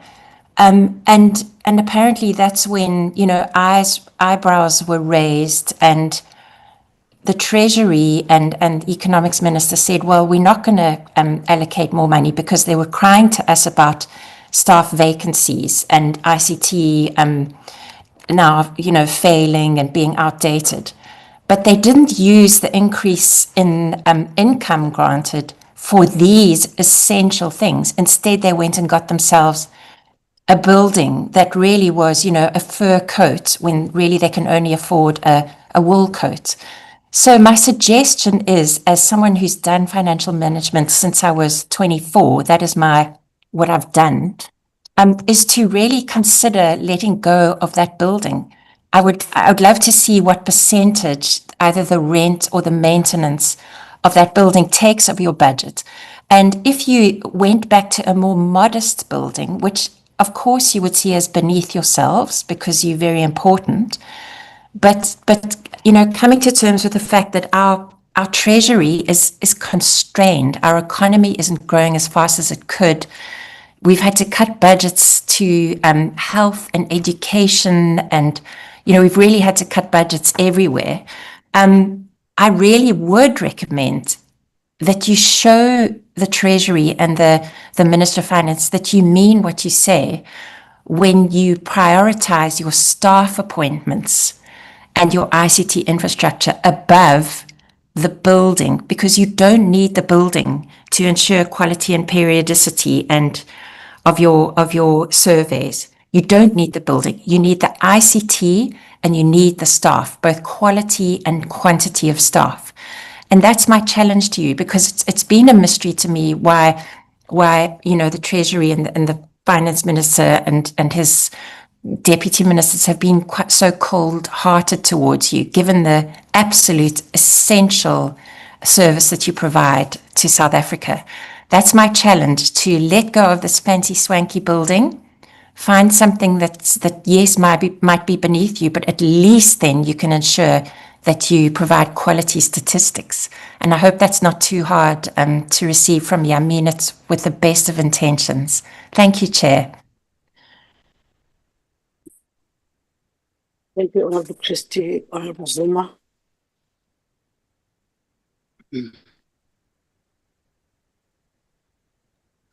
Sorry, Chair. Yes, I'm coming in. Please note that I'm currently in a very noisy place because I went to the chemist to get some medication. But I hope that I'm audible. Greetings again to the House at large. I just have two questions. The report refers to strengthening the South African National Statistics System. What concrete steps have been taken to ensure other government departments comply with the statistical standards rather than producing inconsistent or politically influenced data? And then I also have another one. Independence of the statistical authority. What safeguards What safeguards exist to ensure that Statistics South Africa remains institutionally independent and protected from the political interference, especially when statistical findings may contradict government narratives? I submit, Chair. Thank you very much, Honorable Zuma. There are questions, honorable members, from Honorable Apiri. I will send them to this SG and also the DM.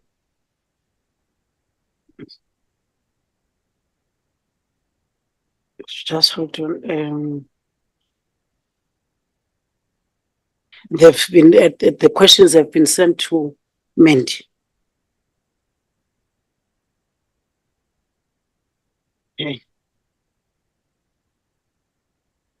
Okay, I'm moving then to Honorable Nkosibuthelezi.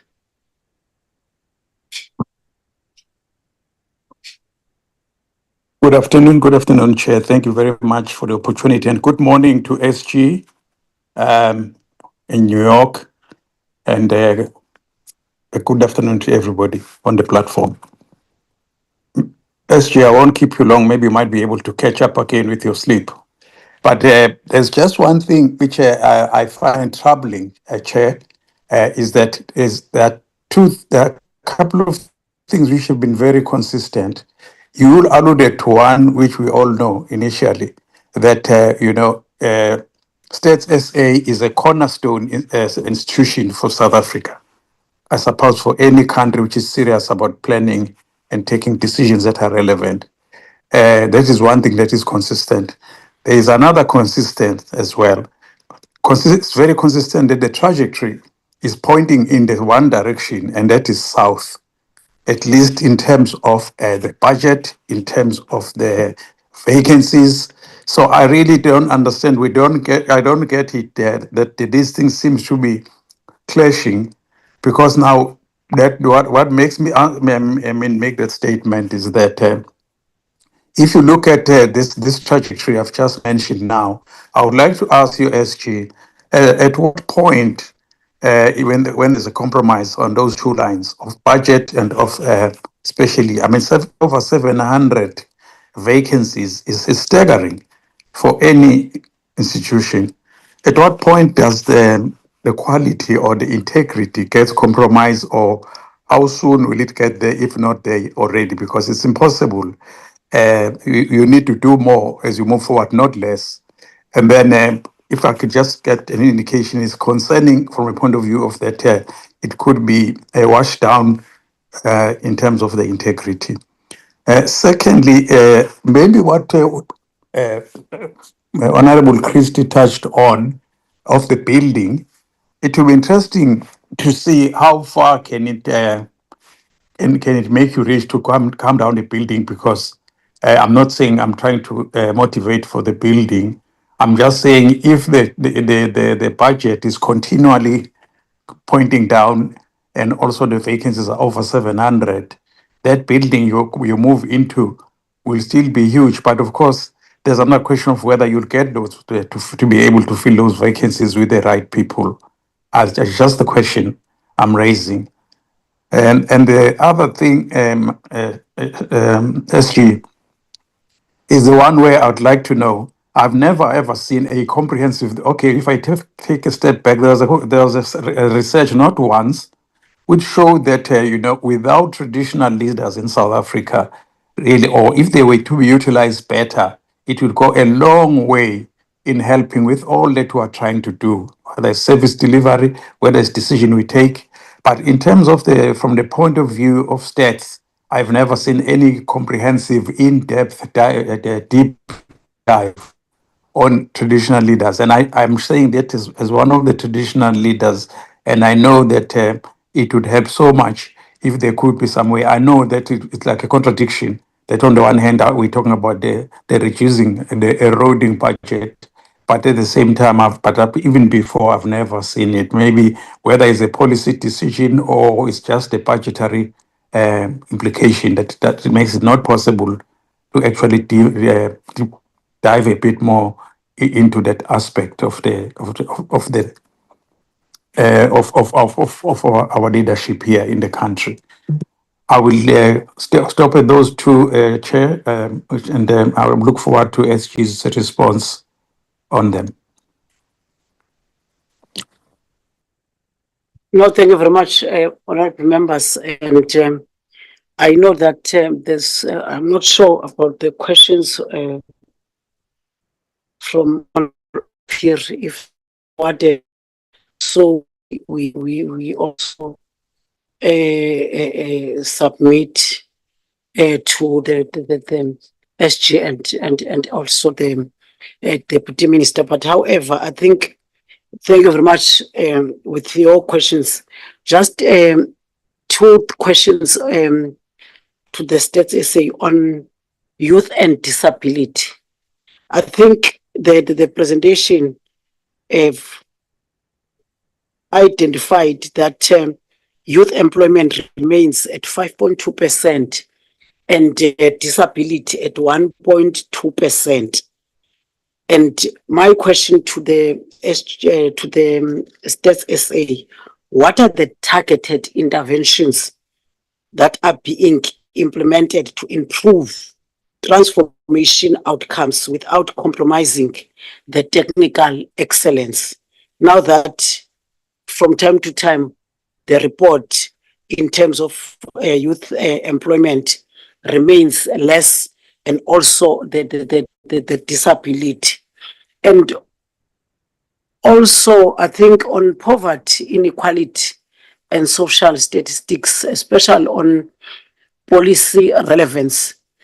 My question is that how does that SA ensure that poverty, labor, and inequality statistics are packaged and disseminated in a way that is accessible and useful for policymakers, especially in the provincial and municipal levels? So those are the few questions, but also the last one, I want to understand from the State SA, how does they align their work more directly with government priorities under the MTDP that was presented here in this portfolio committee for 2024 and 2029 to ensure that the statistics actively support one, planning, monitoring, and evaluation across the government departments. Those are the few questions from my side, and I will then hand over to the SG and the team, and also the Deputy Minister will then Lantika, respond to some of the questions that have been asked by the members, especially on the budgeting, the funding of this department. Honorable TM, it was raised last year. When we were preparing for the budget vote of last year, and it's been a recurring problem with this department, and I think it's something that must take it up between ourselves and also to the and the Parliament, and also yourselves, to the Lantika, to the Minister or the National Treasurer, because I understand that that Lantika request was done by State SA in 2026 MTF and were not successful. So of course it will always pose risk in terms of the statistical production and also the support of the department. So I think it's something that we must engage, and I know the last there was a portfolio committee who have agreed, honorable members, that we must also at some point meet with the department, and hoping that in our next quarter and program, that meeting with the portfolio committee of appropriations, and also by extension the portfolio committee finance, we can meet and have an engagement on how best we can assist this department that is working very hard. And I know that also part of their challenges was also the infrastructure challenges, the ICT infrastructure challenges. And I think it's something also that we must discuss and have an engagement or a joint meeting with other sister portfolio committees, appropriation and finance. And I will hand over to the department SG, if you are still here, and also the deputy minister and the team. Thank you, Chairperson. Let me start by asking the colleagues, the DDGs that are on the platform, to respond to some of the questions. I will deal with some of them which they haven't covered, and then I will conclude by handing over to the DM. Joe, Yandi, Ntavi, Celia, Bruce, in that quick order, please.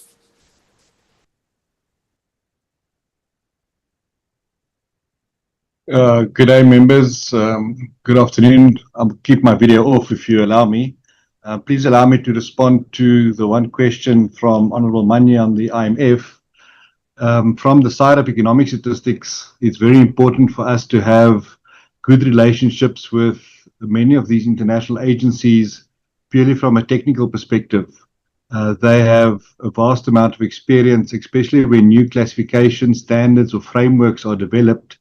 And our engagement with them allows us to learn from their experiences, as well as to attend some of these workshops, training sessions that they offer, just to keep us up to speed with what is happening internationally. So we are very much thankful for opportunities to work with IMF, UN Stats Division, OECD, and then agencies on the continent such as the UN ECA, the African Union, African Development Bank, and some others. Allow me to also touch on a question that was asked about the balance between budgets and vacancies and when does it impact quality.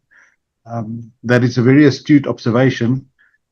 As we get more vacancies in economic statistics, we do see a gradual decline in our response rates, which of course will then translate into a lowering of the quality of the products. We are not yet at the stage where we are concerned to the extent that we want to stop a publication, but we do publish the response rates in the releases so that the users are aware. To mitigate this threat, what we are doing is to try to find more efficient ways to collect the data. And a recent example I can share is that we have an engagement with National Treasury, where we now have access to their data set where local government institutions capture their financial statistics on a monthly basis. Over the last year and a half, 2 years, we've now accessed that data set, did our calculations, compared it to the results we get when we send out a questionnaire, and the results are very favorable. So we will soon be able to move to a situation where we do not have to do the questionnaire collection ourselves, but can rely on this administrative data source for ourselves.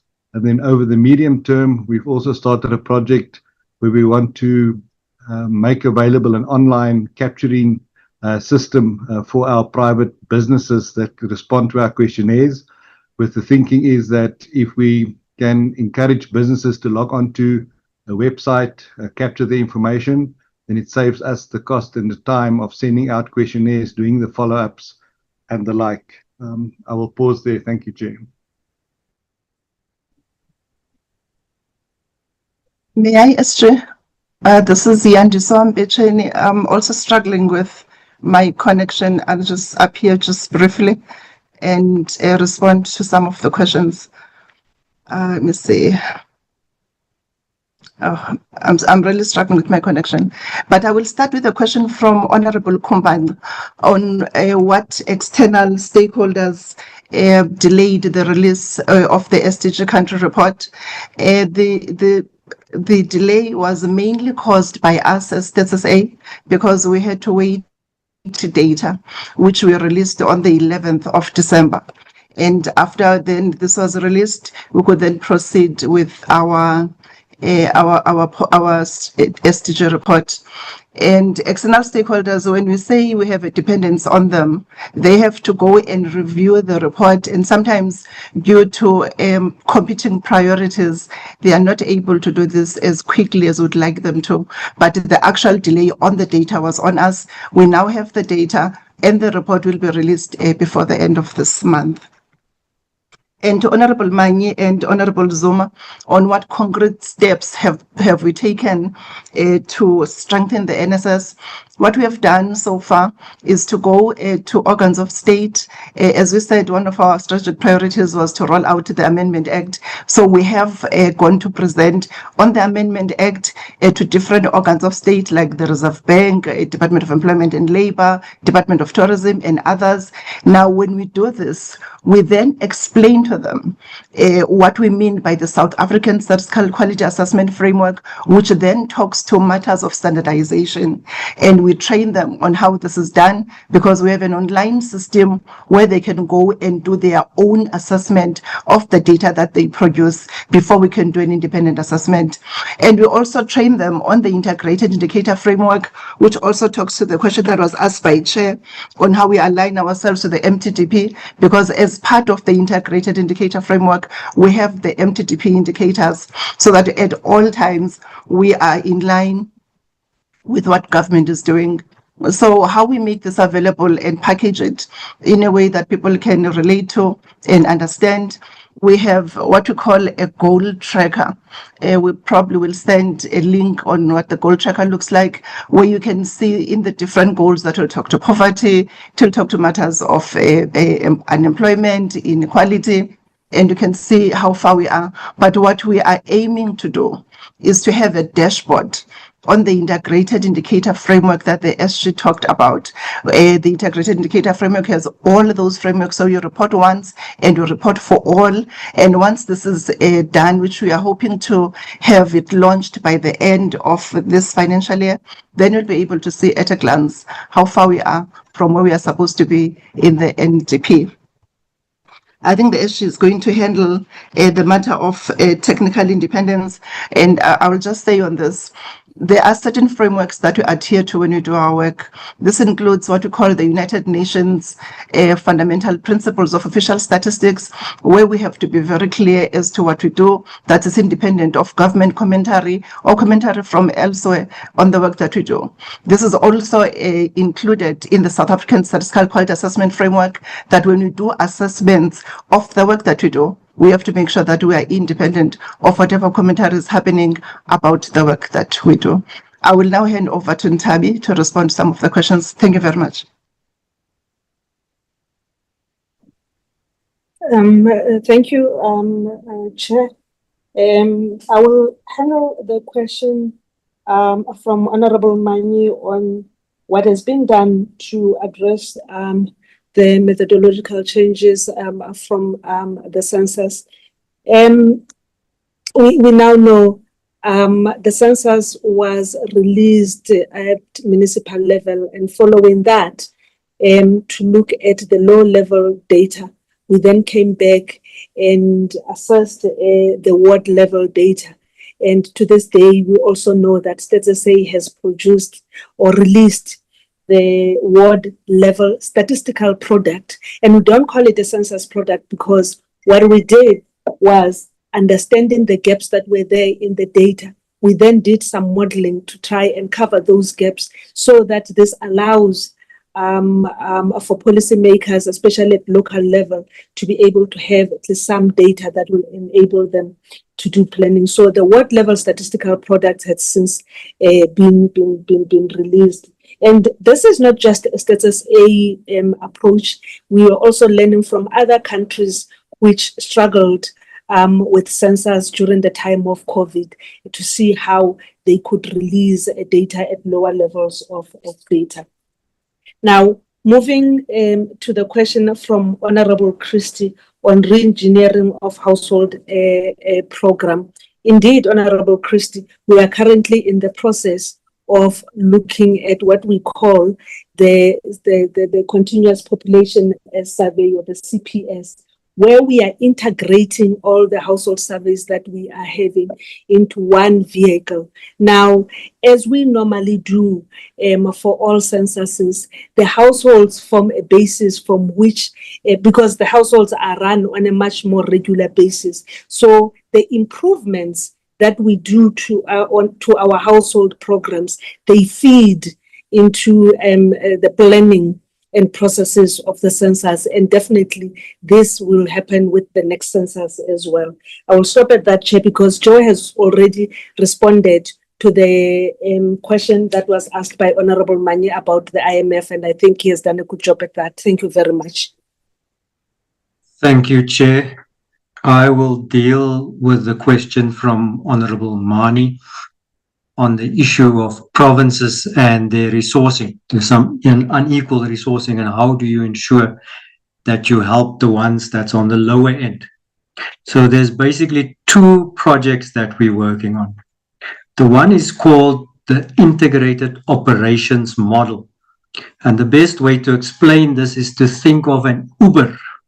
So you order an Uber. So similarly, depending on where our resources are and where our visiting points are, we'll be sending to our field workers in future to say, there is a couple of visiting points that's not been visited, and you then allocate that. So we look at this irrespective of where the boundaries are. We've got our resources and we'll allocate them to where the work is. That's the one element of how to help. The other one is what we call regionalization. So when we started off, we had 9 provinces. And what we intend to do in future, and we're still in the process of piloting this to see how it's going to work, is to allocate. So we've got primary sampling units, and that's where you go and visit points. So you go to these and you allocate them irrespective of. So at the moment, Kokstad, which is in the Eastern Cape, is doing some work with KwaZulu-Natal. So it doesn't matter in which province our district is, you look at where the work is, you allocate it to that, and we draw boundaries according. So that's the second project. It's called regionalization. Thank you, Chairperson. Let me hand over to Semakale.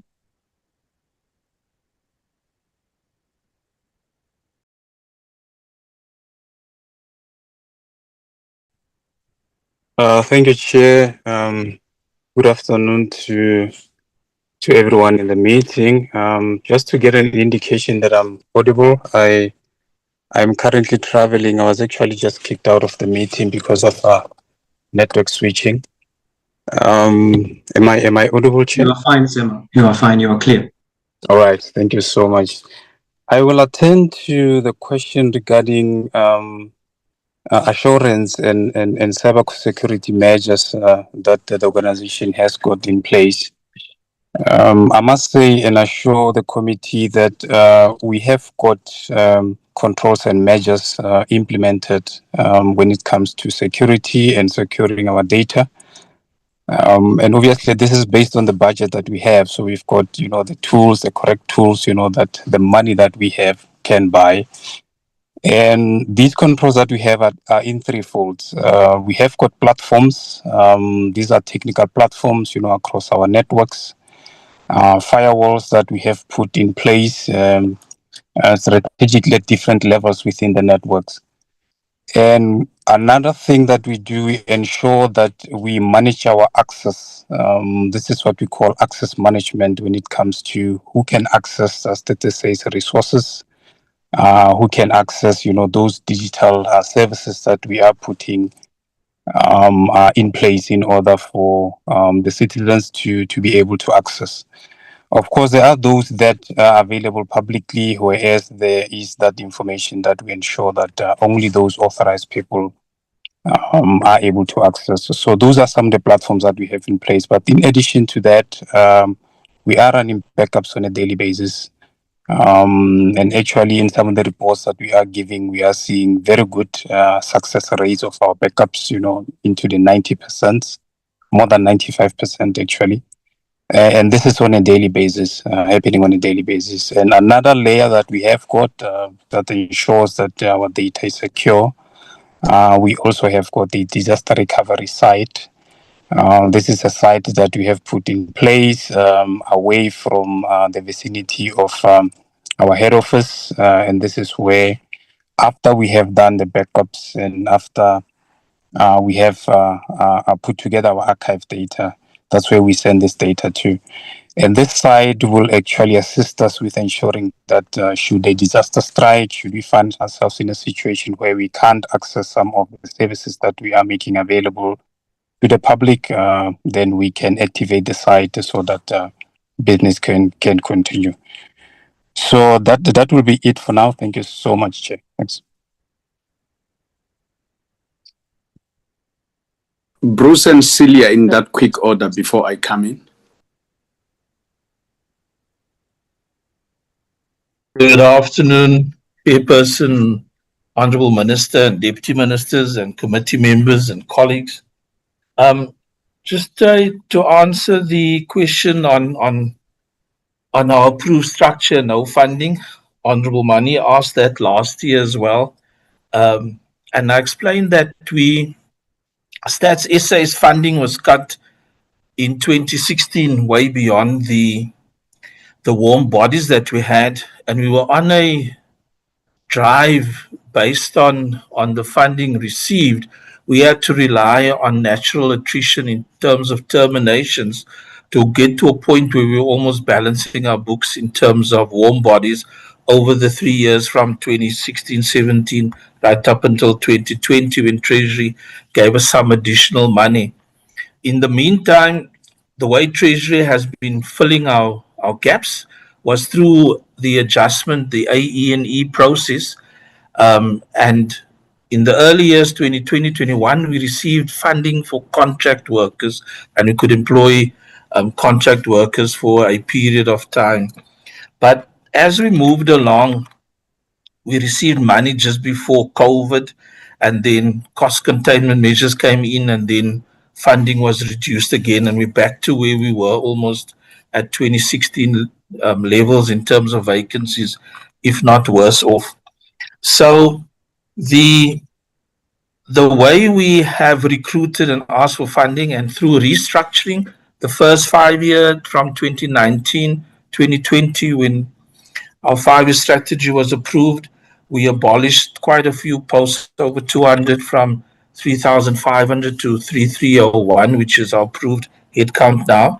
We have again commenced a restructuring process, and that is triggered by what my colleagues have outlined in terms of looking at improving operations, and then also through various cost-cutting measures, the reducing of office space and all of that. And I've indicated through DPW, all our accommodation and rental is through DPW and I, and they have actually been looking for a tenant for Stats SA, because with the reduction in the headcount, the building was planned from 2010, 2011 onwards, and the initial provision was for a bigger headcount that we are currently sitting at, and we started these engagements a year ago already, if not longer. In terms of our headcount, we asked Treasury, I indicated in October, we asked for about 184 critical posts. Unfortunately, we did not receive funding for that in the current allocation. We only received additional funding for the voluntary and the early retirement packages that are on offer. So in terms of recruitment, I indicated in October we had appointed 18 people. Another one appointed November, SMS lady, unfortunately passed on after a short illness, my Director Risk Management. But we will be affected by the voluntary early retirement packages, with about 42 colleagues having taken the packages which were approved by Treasury. So we'll see a reduction in SMS females affecting us from April onwards, when those colleagues have exited our employment. So in terms of meeting the transformation targets, the youth employment, disability, and women at SMS, we are hampered by what is triggered as the lack of funding. And as Aegis indicated in his presentation, we are balancing our books to determine how much which of the critical positions we can advertise and then recruit as we move along, and that is being done on a quarterly basis. We've advertised 11 positions within the SANS environment, and that is going through the recruitment process as we speak. So in terms of youth, and we've had interns appointed and some interns through the Department of Public Service and Administration through a Microsoft agreement. So we have 29 interns that are currently also working, and these are all youth employees who have just recently graduated. So in terms of the vacancy rate, we have appointed also, and we're still carrying on with contract workers in terms of the sense that Treasury only gave us money last year in terms of the adjusted estimates of national expenditure, and we anticipate that we'll surely get something else again in the current year. But what that does, it does not allow us to recruit on a permanent basis, because that's a stopgap for funding in the financial year that you are in. Chair, I think I've covered most of the questions relating to the funding and vacancies. Thanks. Thank you, Bruce. SG. Oh, I thought Celia would come, but I will. Oh, there's Celia. Yeah, Okay. yeah. On the performance issues, she will be very brief before I come in, Chair. No problem.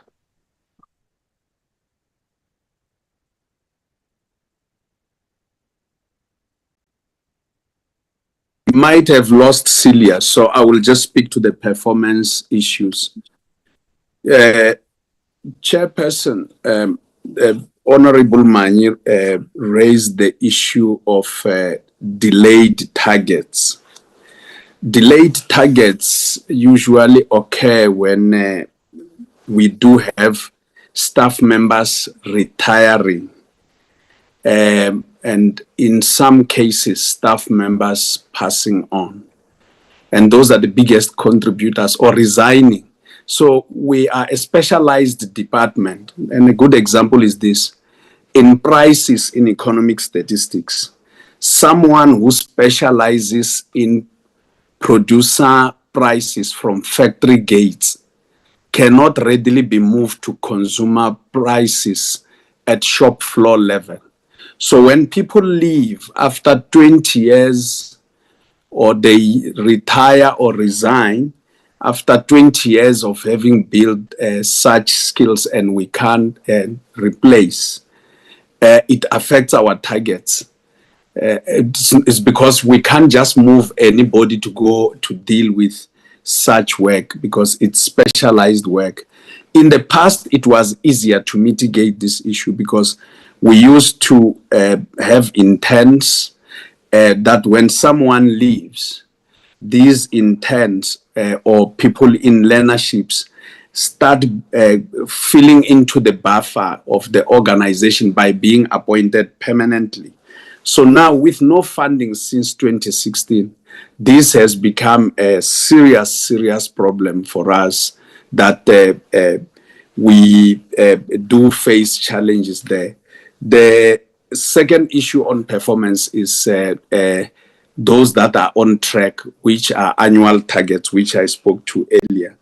Honorable Mani raised the issue of how do we deal with future censuses. The issue of future censuses is that we have decided at a United Nations level. So every census program forms what we call United Nations program for that decade. So now we are entering the 2030 census, population and housing censuses, which started in the year 2025, that is last year, and will conclude in the year 2034. That is, all countries across the world should have conducted their censuses. So our agreement at the UN level, and where we are not just a spectator, but we are a leader and playing a critical role, is that we will use administrative registers to complement the work that we do from collections, because it's becoming expensive, and some parts of the world, including here in our country, some sections of society are becoming unavailable or to reach too easily, while we also use technology. And we have already hosted 2 workshops for the African continent in this regard of censuses. Access to water, we don't decide on what is clean water. Those are decided by the United Nations chairperson. And so an issue like a tap inside the dwelling, outside the dwelling, from some meters away, as well as a borehole which is mechanically driven, are seen as clean water, as opposed to a river or a stream. So what happens is that the question, the guideline on the question is, we ask what is their main source. So people will tell us main source is a tap in the dwelling or in the yard or in a communal one. And those are critical for issues of planning in case we want to move taps into housing or in the yards. Now, after that, we also ask another question, particularly for South Africa. If people have had disruptions in water supply, then 56% of the population has always reported that they had a water supply lasting for 2 days or more, and we report as such. And in this regard, we don't measure the quality of water, because if someone collects water from a borehole and someone gets it from the tap, in terms of the United Nations, it's still classified as clean water. So we don't measure such issues. But these are issues that we will be looking at and be improving going forward. Honorable Christie raised the issue, especially of our funding model. Let me start, Chairperson, by saying that the issue of the funding of Stats SA is not a today matter. This matter has been raised with the 5th administration and the 5th parliament, different committees, including the committee we reported to, with the 6th administration and parliament, and even with the 7th one currently. It is being raised because this matter started way back in 2016. And when it started way back in 2016, what happened is that, and Bruce touched on it, our budget was cut, especially compensation of employees, with staff members that are existing. It was cut by then by 136 million. So it meant from that year we could no longer afford to fund our staff, our own bodies. The 3 departments that were affected were Stats SA, Department of Defense, and Department of Health. So what we are seeing with the inability to hire doctors in the Department of Health is not a new issue. Operational budgets were also cut for these 3 departments in 2016. And even during the previous statistician general, there was no sufficient explanation by National Treasury. On the issue of the building, that Stats SA was given money and has taken money to go and spend it on the building. It is not true. I need to put it on the record. It is not true, Chairperson. It has never happened like that. What happens is that the building was built through a PPP initiative coming out of 2009, 2010, because we were in 3 buildings, as let's say the data processing center was on the way to Soshangube. We had 2 buildings in the city center. It was becoming operationally difficult, especially having to move. Then we used to move data in the form of boxes, but also in terms of meetings and managing the organization. The 5th administration parliament also raised it that you need to make sure that you come to one center. So when this building was commissioned, State SA money in budgeting doesn't come to State SA and we go and decide that we want this building. Procurement for buildings are done by Public Works. Public Works, together with National Treasury, decided to fund us on a PPP. And that's how that building comes about. Chairperson, we don't serve as public servants, particularly those of us in State SA, because the work of government is beneath ourselves, or where the building where we serve is beneath ourselves, or it's much fancier. We have served in different buildings before, which were in West State than the one we are in. If we were to be asked to leave that one today by Public Works, we would readily leave it, but that's the remit of Public Works. We serve because we are proud to serve our country, not because the work of government is beneath ourselves. And on that note, Chairperson, let me go to the issue that was raised by Honorable Zuma on political interference. On political interference, there has never been any indications of political interference. The work of State SA is codified in the law. So, for example, the minister, we report to the minister in the presidency and the deputy minister in the presidency. They don't interfere in the methods of how work is done. It is the remit of the statistician general.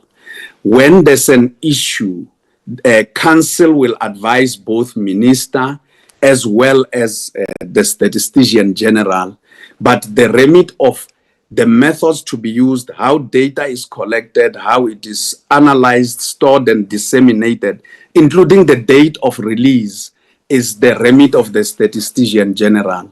The dates of the release are usually published in advance. So we will have seen recently, the president was releasing, debating the state of the nation, and we're releasing the quarterly labor force survey.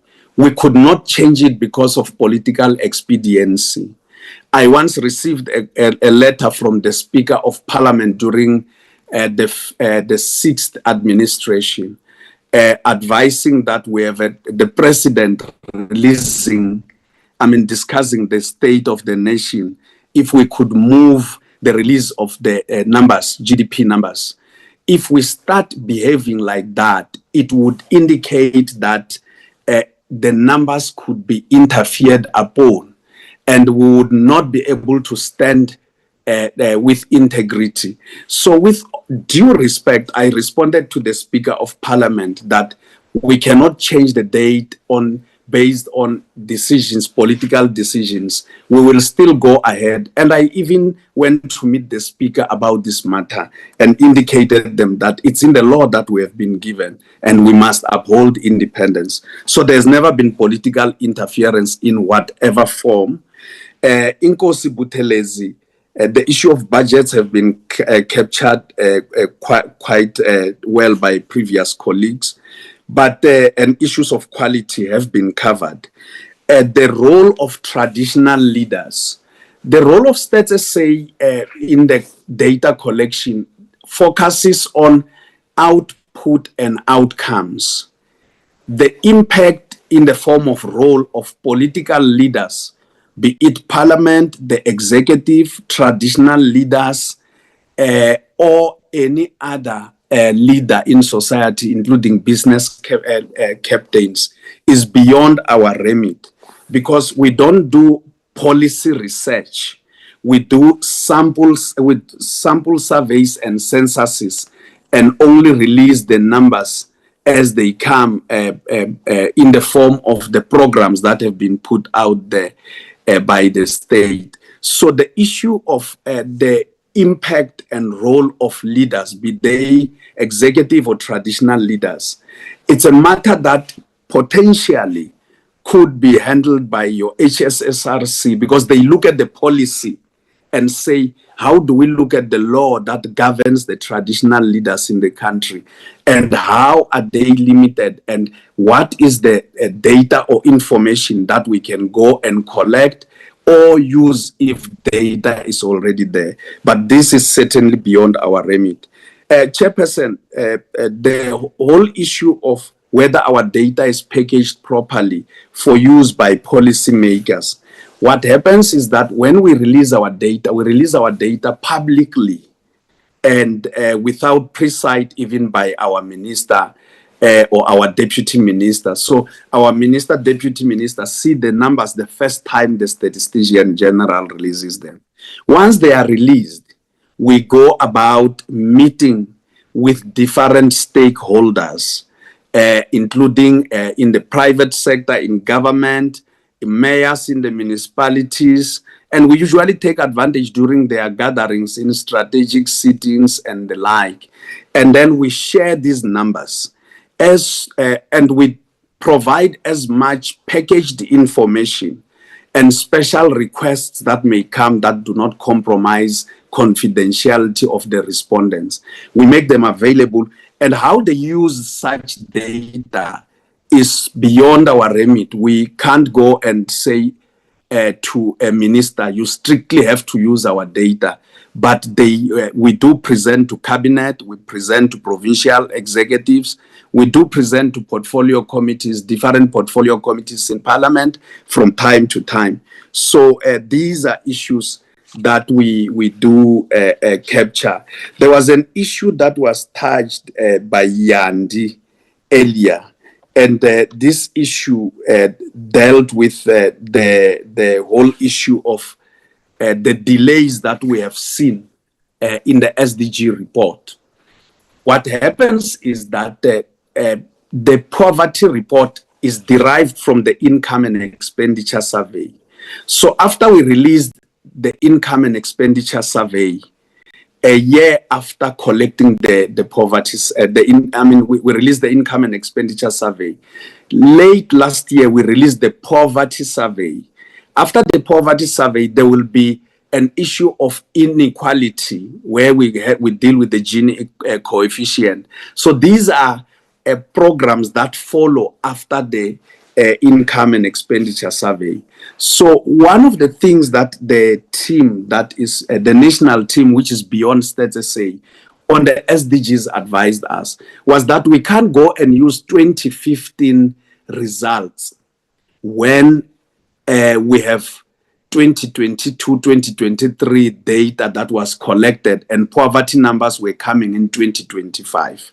So they said, rather we wait and factor in such results. They have now been factored in such results, but as Yande has said, the report has to go back to other people that are working with us, because this is not necessarily a statistical report of data that cannot be seen. This data is in the public space, and we use other sources as well. And the people that we work with come from different walks of life in the academia, civil society, and everywhere. And we have to be sure that they are comfortable so that there's no parallel SDG report that gets released once this one is released. Thank you, Chairperson. I would, on this note, hand over to our Deputy Minister.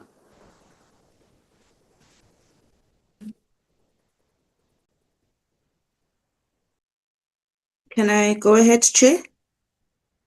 Yes, Honorable TM.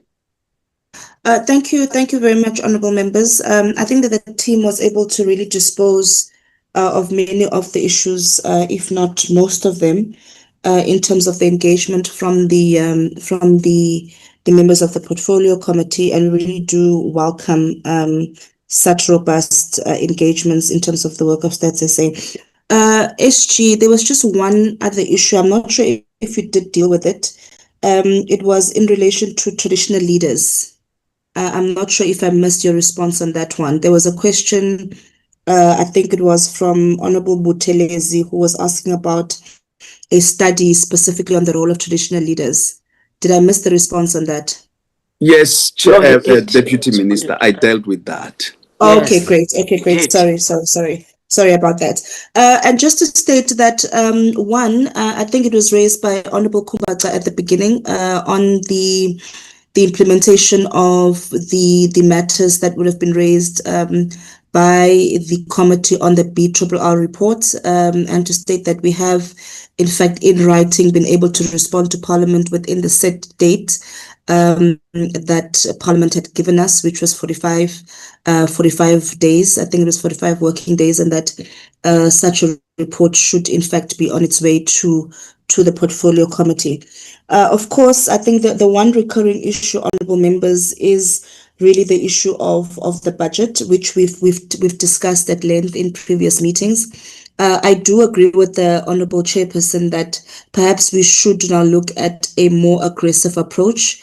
I do recall in the previous meeting that we had, I think it was towards the end of last year, where there was a suggestion around a joint meeting of the different portfolio committees to particularly look at the issue of funding. We are also of the view that perhaps we should start running a bit more of an aggressive campaign around attention being given to the funding challenges faced at Stats SA. I was actually discussing with one of my colleagues the other day to say, if you actually look at all other institutions that have had, financial challenges and that have been assisted over the years, it's actually institutions that have been very vocal publicly around the funding challenges that they face. The most recent one, of course, being the SABC, where there was, a lot of work that went into them saying that we need extra allocation to be able to do our work. And we actually saw that money coming through in the last budget cycle. It wasn't, of course, what they'd requested, but at least it was at least more than half of what was requested. And perhaps one of the things that we should look at is perhaps adopting a similar approach, because it's very clear that the manner in which we've been doing things so far has not really assisted us in really getting to a point where we need to resolve this problem once and for all. Because if we don't, and we continue to follow, the channels that we have in the past, we'll sit here next year, same time with the same problem. Vacancy rate will probably no longer be at 24%, it will probably be at 34% at that time. And we would have kept on, pontificating around an issue that we really need to be a bit more aggressive on. So on that one, honourable member, we definitely look forward to the Portfolio Committee having that engagement with the Portfolio Committees on Finance and Appropriations, because we do think that would really go a long way in assisting the institution insofar as the funding constraints are concerned. But from the level of the executive as well, we do think that it is time that we adopt an approach that we've seen other entities and other departments adopt when they do really are at a point whereby they really do need adequate funding. And just to assure members of Parliament that and the SG has responded to this point around the independence of Stats SA. We want an independent Stats SA. It's in the interest of the executive that Stats SA remains independent. It's in the interest of the legislature that Stats SA remains independent. It's also in the interest of our country, so that whatever stats that they do produce, they remain unquestionable and without any political influence. So one of the things that we are very committed to is protecting the independence and the credibility of the institution. And we can assure members in that regard that is something that, as from the executive, we are 100% behind.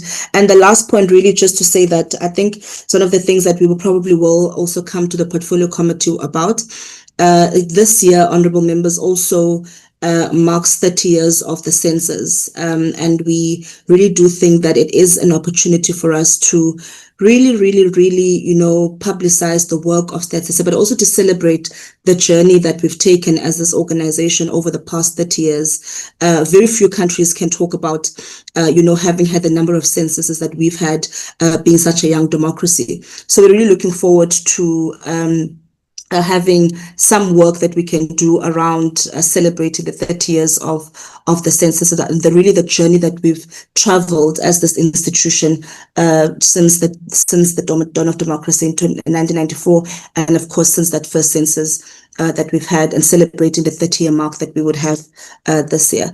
With that said, honorable members, thank you very much for the engagement, and over to you, Chair. Thank you. No, thank you very much. I see there's a hand of Honorable Mani. Yeah, thank you, Chair. Just a quick one, Chair. Firstly, I welcome all the responses and answers and so on. But I think, Chair, well, first let me just disclose that I also checked with the DG of National Treasury this issue of approved structure and funded structure, language, and all of that. And we're in agreement that for a structure to be called approved, it must be funded. In the chat group, I made an example there that if, for instance, we have a situation where a particular department has got, I call it a wish structure of 1,400 people, but the funded structure is actually, the funded establishment is actually 1,000. You can't go around claiming a vacancy rate of 40% because you applied for that. You departmentally, you've approved it, no stress, but you go to Treasury to have your structure signed off financially. And if Treasury cannot pay more than 1,000 of your 1,000 wish list, you can't come back and say you've got a vacancy rate of 40%. So that language is just totally wrong. So that's the first thing. The second thing, the issue of unemployment equity. There was a language that the SG used of hemorrhaging and all of that.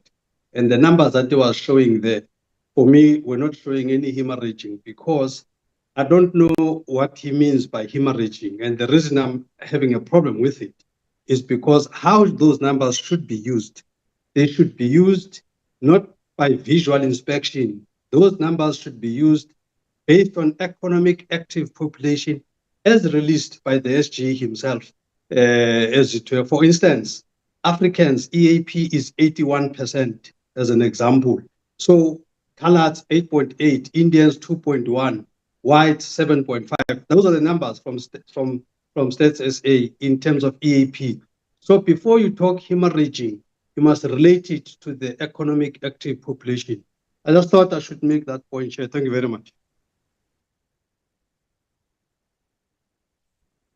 Thank you very much, Honorable Mani. DM, do you want to say something to the last comment by Honorable?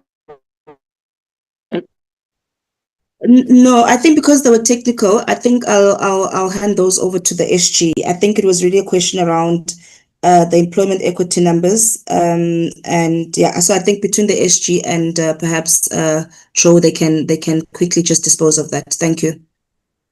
No, not Joe. The other DG. Sorry. Bruce. Yes, Bruce. Sorry, Bruce. Not Joe. Yes, Bruce. Yeah. Yeah. Bruce. Yes, thanks.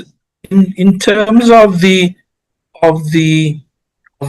structure and what we had approved was to indicate that the funding, and we've engaged with National Treasury over the years, that the funding was cut to actually below what we had received, and there was commitments from National Treasury to always relook at what we had initially argued for, and that meant that when we lose critical posts. We cannot recruit or fill those vacancies as and when they were required. So when we talk of the vacancy rate, this was according to the approved structure we had in the our 5-year strategic plan, and we are still in the process of restructuring, and we have never gone beyond what was approved in terms of our strategic plan.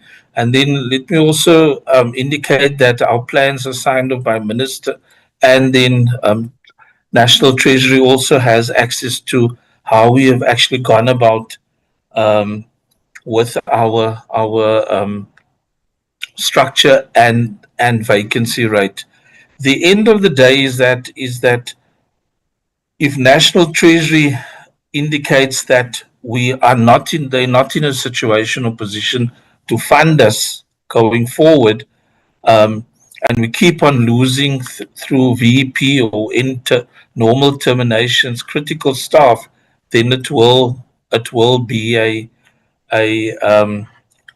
challenge for Stats SA in delivering on its mandate. I see Honorable Mani still says we're not on the same page, G, but we will be able to, I think, if we can provide a written response to how this has the situation has arisen. Thank you, G. Chair, let me come in, Chairperson, so we can conclude this matter.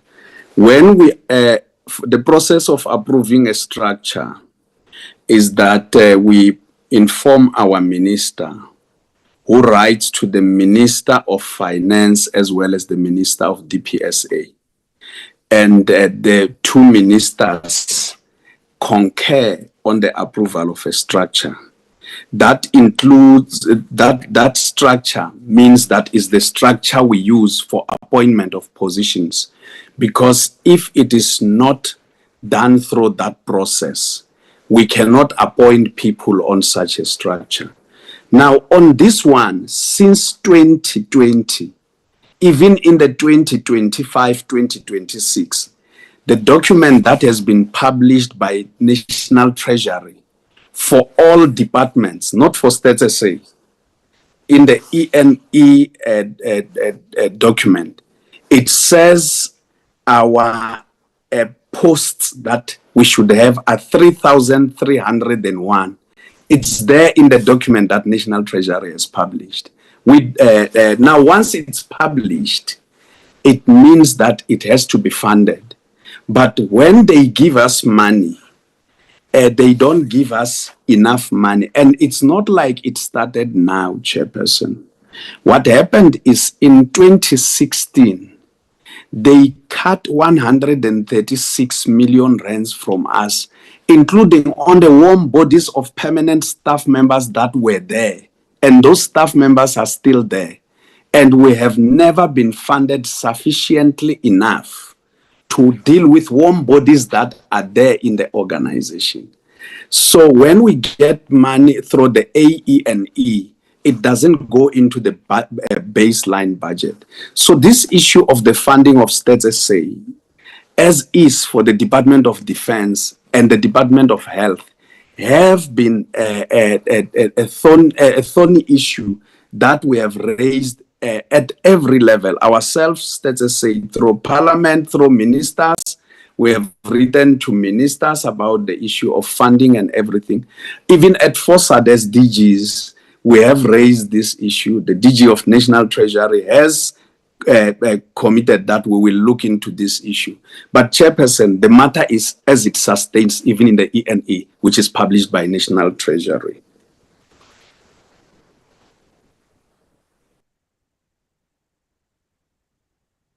Thank you very much, SG.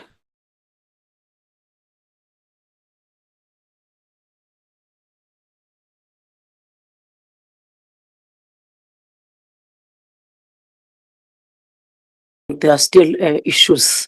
The